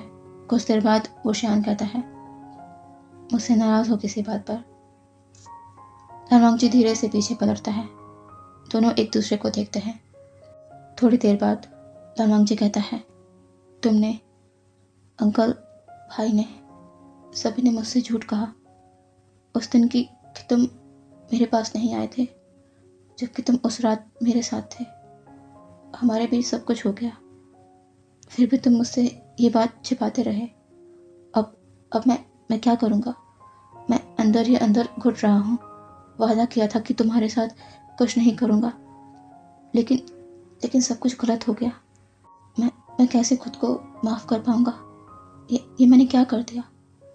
अब मेरी वजह से तुम मुझसे हमेशा के लिए जुड़ गए, एक मजबूरी के रिश्ते में, इस बच्चे के थ्रू। ये मैंने। लालवांगजी फिर से कहने वाला था कि उसकी गलती है, पर ऊशियान उसे आगे कुछ कहने ही नहीं देता। वो लालवांगजी के पास जाकर लालवांगजी के लिप्स पर अपने लिप्स को रख देता है और उसे चुप करा देता है। ऊशियान अग्रेसिवली लालवांगजी को किस कर रहा है। वो उसके लिप्स को वाइड भी कर रहा है। थोड़ी देर बाद ऊशियान लालवांगजी से अलग होता है और लालवांगजी के फेस को पकड़ कहता है, शांत हो जाओ, तुमने कुछ भी गलत नहीं किया है। मेरी बातों को ध्यान से सुनो। लालसान, तुमने कुछ भी गलत नहीं किया है। मैं तुम्हारे साथ हूँ, अपनी मर्जी से, ना कि हमारे बच्चे की वजह से। हाँ लालसान, मैंने तुमसे ये बात छिपाई, पर क्या तुमने मुझसे कोई बात नहीं छिपाई जो तुम्हें मुझसे बहुत पहले कहना चाहिए था? पर फिर भी तुमने मुझसे नहीं कहा, एक बार कोशिश भी नहीं की मुझसे ये कहने की कि मुझसे प्यार करते हो तुम, बहुत पहले से। लालवांगजी की आंखें ये सुनकर बड़ी बड़ी हो जाती है। ऊशियान आगे कंटिन्यू कर कहता है, हाँ मैं तुम्हारे पास आया उस रात पर मैं अपनी मर्जी से तुम्हारे पास आया था। किसी ने भी मुझे फोर्स नहीं किया था। मैं तुम्हारी ऐसी हालत नहीं देख पा रहा था लालसान। मैंने अपनी मर्जी से उस रात तुम्हें मुझे छूने की इजाज़त दी थी। कोई भी ज़बरदस्ती जैसा कुछ भी नहीं था। मैं तुमसे आज कहता हूँ कि मुझे उसका बिल्कुल भी रिग्रेट नहीं है कि मैं तुम्हारे पास गया।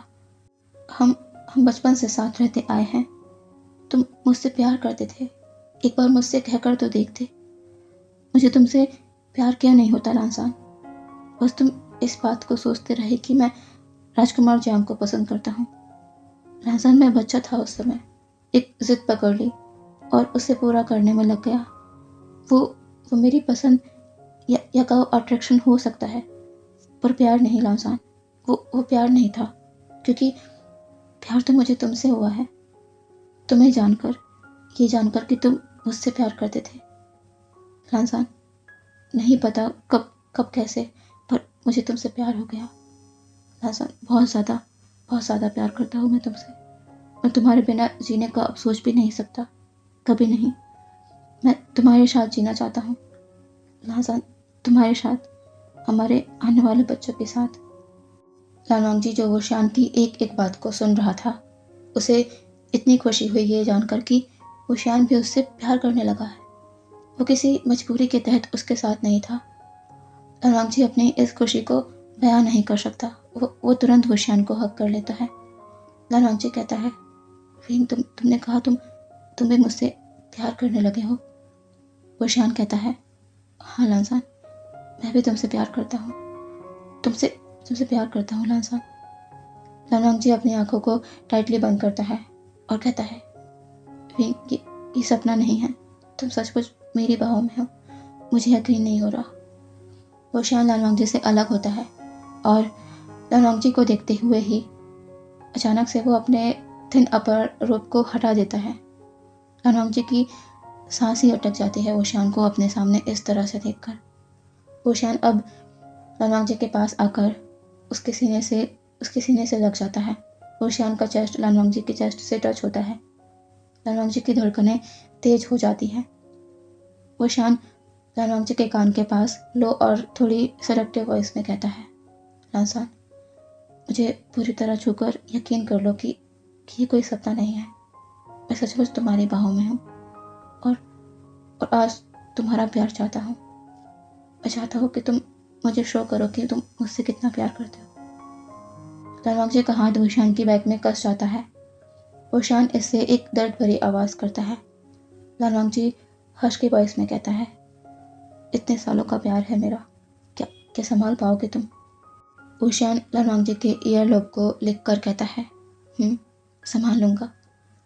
लालवांगजी ओशियान की नेक को शक करते हुए कहता है, मुझे रोकना चाहोगे तो भी रुकूंगा नहीं मैं। ओशियान कहता है, मत रुकना लांसान, मत रुकना। लालवांगजी अब टाइटली ओशियान को होल्ड करता है और उसे अपनी गोद में लेकर जिंगशी की तरफ फ्लाई कर जाता है। जिंगशी में अपने कक्ष में आते ही लालवांगजी ओशियान को धीरे से बेड पर थ्रो कर देता है और वो तुरंत ओशियान के ऊपर आ जाता है और ओशियान को बिना मौका दिए उसके लिप्स पर टूट पड़ता है। लालवांगजी उनके गीले लोअर रोब्स को अलग कर देता है और ओशियान से ऊपर होकर उसे ऊपर से नीचे तक पूरी तरह देखने लगता है। ओशियान अपना हेड टर्न कर लेता है। लालवांगजी की आंखें उसके तन बदन में आग से लगा रही हैं। लालवांगजी नीचे झुकता है और ओशियान के फेस को अपनी तरफ कर कहता है, मैं चाहता हूँ तुम मुझे देखो, हर पल मैं कैसे तुम्हें अपना बना रहा हूँ, तुम सब देखो। ये कहकर लालवांगजी ओशियान पर पूरी तरह लेट जाता है और उसके नेक में किसेस और बाइट करने लगता है। ओशियान लांसान का नाम ले रहा है, जो लालवांगजी को ओशियान के लिए और भी ज़्यादा पागल कर रहा है, बेकाबू कर रहा है। लालवांगजी ओशियान के चेस्ट में आ गया है और उसके चेस्ट को लिक शॉक एंड बाइट कर रहा है। ओशियान इस ब्लेजर को हैंडल ही नहीं कर पा रहा। उससे अब और नहीं रुका जाएगा। वो लालवांगजी के फेस को पकड़ अपने करीब करता है और तेज तेज सांसों के साथ कहता है, लांसान, अब मैं और नहीं रुक सकता, जल्दी करो। लालवांगजी ओशियान के लिप्स पर किस करता है और ओशियान के लेग्स के बीच में अपने आप को अच्छे से एडजस्ट करता है। ओशियान, जो लालवांगजी के किसेस में खो चुका था, उसे अपने अंदर एक तेज दर्द फील होता है। वो किस के बीच में ही एक आवाज़ करता है, पर लालवांगजी ओशियान को किस करना बंद नहीं करता। लालवांगजी बस थोड़ा समय लेता है, बस थोड़ा सा, और फिर वो अपनी मूवमेंट स्टार्ट कर देता है। लालवांगजी स्टार्टिंग से ही रफ था। ओशियान को लालवांगजी के इस प्यार को सहना पड़ता है। उसे नहीं पता था कि लालवांगजी इतना ज़्यादा डेस्परेट है उसके लिए। वो जान गया था कि लांसान कितना प्यार करता है और कितना प्यार अपने अंदर दबाए बैठा है। लालवांगजी सीधे 3 बजे रुकता है, वो भी ओशियान के बहुत ही ज़्यादा रिक्वेस्ट करने पर, क्योंकि ओशियान लालवांगजी को और हैंडल नहीं कर सकता था। लालवांगजी ओशियान के चेस्ट में लेटा हुआ गहरी गहरी सांसें ले रहा है। सेम ओशियान भी। ओशियान हैवी ब्रीदिंग के साथ कहता है, लांसान, तुम ह्यूमन ही हो ना, या कोई बीस्ट हो? अगर मैं तुम्हें रोकता नहीं तो क्या तुम रुकते भी नहीं? लालवांगजी अपना सर ऊपर कर ओशियान को देखता है और कहता है, मैंने कहा था ना, तुम मेरे प्यार को संभाल नहीं पाओगे। ओशियान कहता है, मान गया। लालवांगजी छोटी सी स्माइल कर ओशियान के फॉरहेड पर किस करता है और ओशियान से अलग होकर बेड पर लेट जाता है और ओशियान को अपने पास कर उसके सर को अपने चेस्ट में रख लेता है। लालवांगजी कहता है, विंग। ओशियान कहता है, लांसान कहता है, मैं बहुत खुश हूँ, तुम मेरे हो, मैं तुमसे प्यार करता हूँ विंग। ओशियान लालवांगजी के चेस्ट में किस कर कहता है, मैं भी लांसान से बहुत प्यार करता हूँ। अब यहाँ से देखते हैं पूरे 1 साल बाद। ओशियान जो चैन की नींद सो रहा है, तभी किसी के छोटे छोटे पैर ओशियान की बैक को हिट किए जा रहे हैं। ओशियान मुंह बनाते हुए उठता है और कहता है, लांसान, संभालो अपने बच्चों को, ये मुझे चैन से सोने नहीं दे रहा। लालवांगजी किचन से बाहर आता है और कहता है, क्या हुआ विंग? ओशियान कहता है, क्या हुआ? ये तुम्हारा बेटा मुझे सोने नहीं देता, कब से मुझे किक कर रहा है। खुद तो जी भर के सोता है, पर मुझे चैन से सोता देख नहीं पाता। लनवांग जी वोशान के साइड में लेटे युआन को देखता है, जो चुपचाप लेटा हुआ है। वो उसे गोद में उठाते हुए कहता है, विंग, ये क्या कह रहे हो? युआन तो शांति से लेटा हुआ था। वोशान कहता है, लहजान, अब तुम्हें मुझसे ज़्यादा अपने बेटे पर यकीन होने लगा। अब तुम उससे प्यार नहीं करते, लहजान। लनवांग जी जल्दी से वोशान के पास आता है और कहता है, नहीं विंग, ऐसा ऐसा नहीं है। वोशान कहता है, तो फिर कैसा है? लनवांग जी वोशान को हक कर कहता है, वो बच्चा है और बच्चे तो ऐसी हरकतें करते ही हैं। तुम्हें उस पर गुस्सा नहीं होना चाहिए। वोशान लनवांग जी की गोद में शांति से बैठे युआन को देखता है और कहता है, ठीक है। तभी युआन वोशान के पास जाने को अपने हाथ को आगे बढ़ाने लगता है। लनवांग जी कहता है, विंग, उसे भूख लगी होगी और तुम सो रहे थे, इसीलिए उसने ऐसा किया होगा। चलो अब उसे मिल्क फीड करा दो। वोशान कहता है, अच्छा, तो ये मुझे किक करने की बजाय रोकर भी तो मुझे बता सकता है ना कि उसे भूख लगी है। मुझे मुझे नींद से जगाने का ये क्या तरीका हुआ? लनवांग जी छोटे से स्माइल कर कहता है, विंग, क्या भूल रहे हो? वो तुम्हारा बेटा है, वो तुम्हारी तरह है। अब पता चल रहा होगा तुम्हें कि शरारत करना कैसा होता है। ऐसा ही तुम भी शरारत करके लोगों को तंग किया करते हो, वैसे ही हमारा बेटा तुम्हारे साथ कर रहा है। वोशान मुंह बनाता है और कहता है, ठीक है, मेरी बुराई करने की ज़रूरत नहीं है। लाओ, युआन को मुझे दो। लनवांग जी युआन को वोशान को दे देता है और वोशान उसे फीड कराने लगता है। लनवांग जी वोशान को देख रहा है। वोशान कहता है, क्या हुआ, ऐसे क्यों देख रहे हो? लनवांग जी कहता है, मेरा ओमेगा, मेरा मन, मैं जब चाहे तुम्हें देखूं। वोशान का फेस शर्म से लाल हो जाता है। वो लनवांग जी के चेस्ट में हिट कर कहता है, लहजान। लनवांग जी स्माइल कर कहता है, विंग, मैं तुमसे बहुत प्यार करता हूँ, हमेशा ऐसे ही मुस्कुराते रहना। वोशान स्माइल कर कहता है, और तुम भी। तो ये FF यहीं पर एंड होता है। मुझे बताना आपको पसंद आया कि नहीं। ओके, और पसंद आए तो प्लीज़ चैनल को सब्सक्राइब करना। फिर मैं मिलती हूँ आपके साथ नए वन शॉट FF के साथ। Okay, bye bye.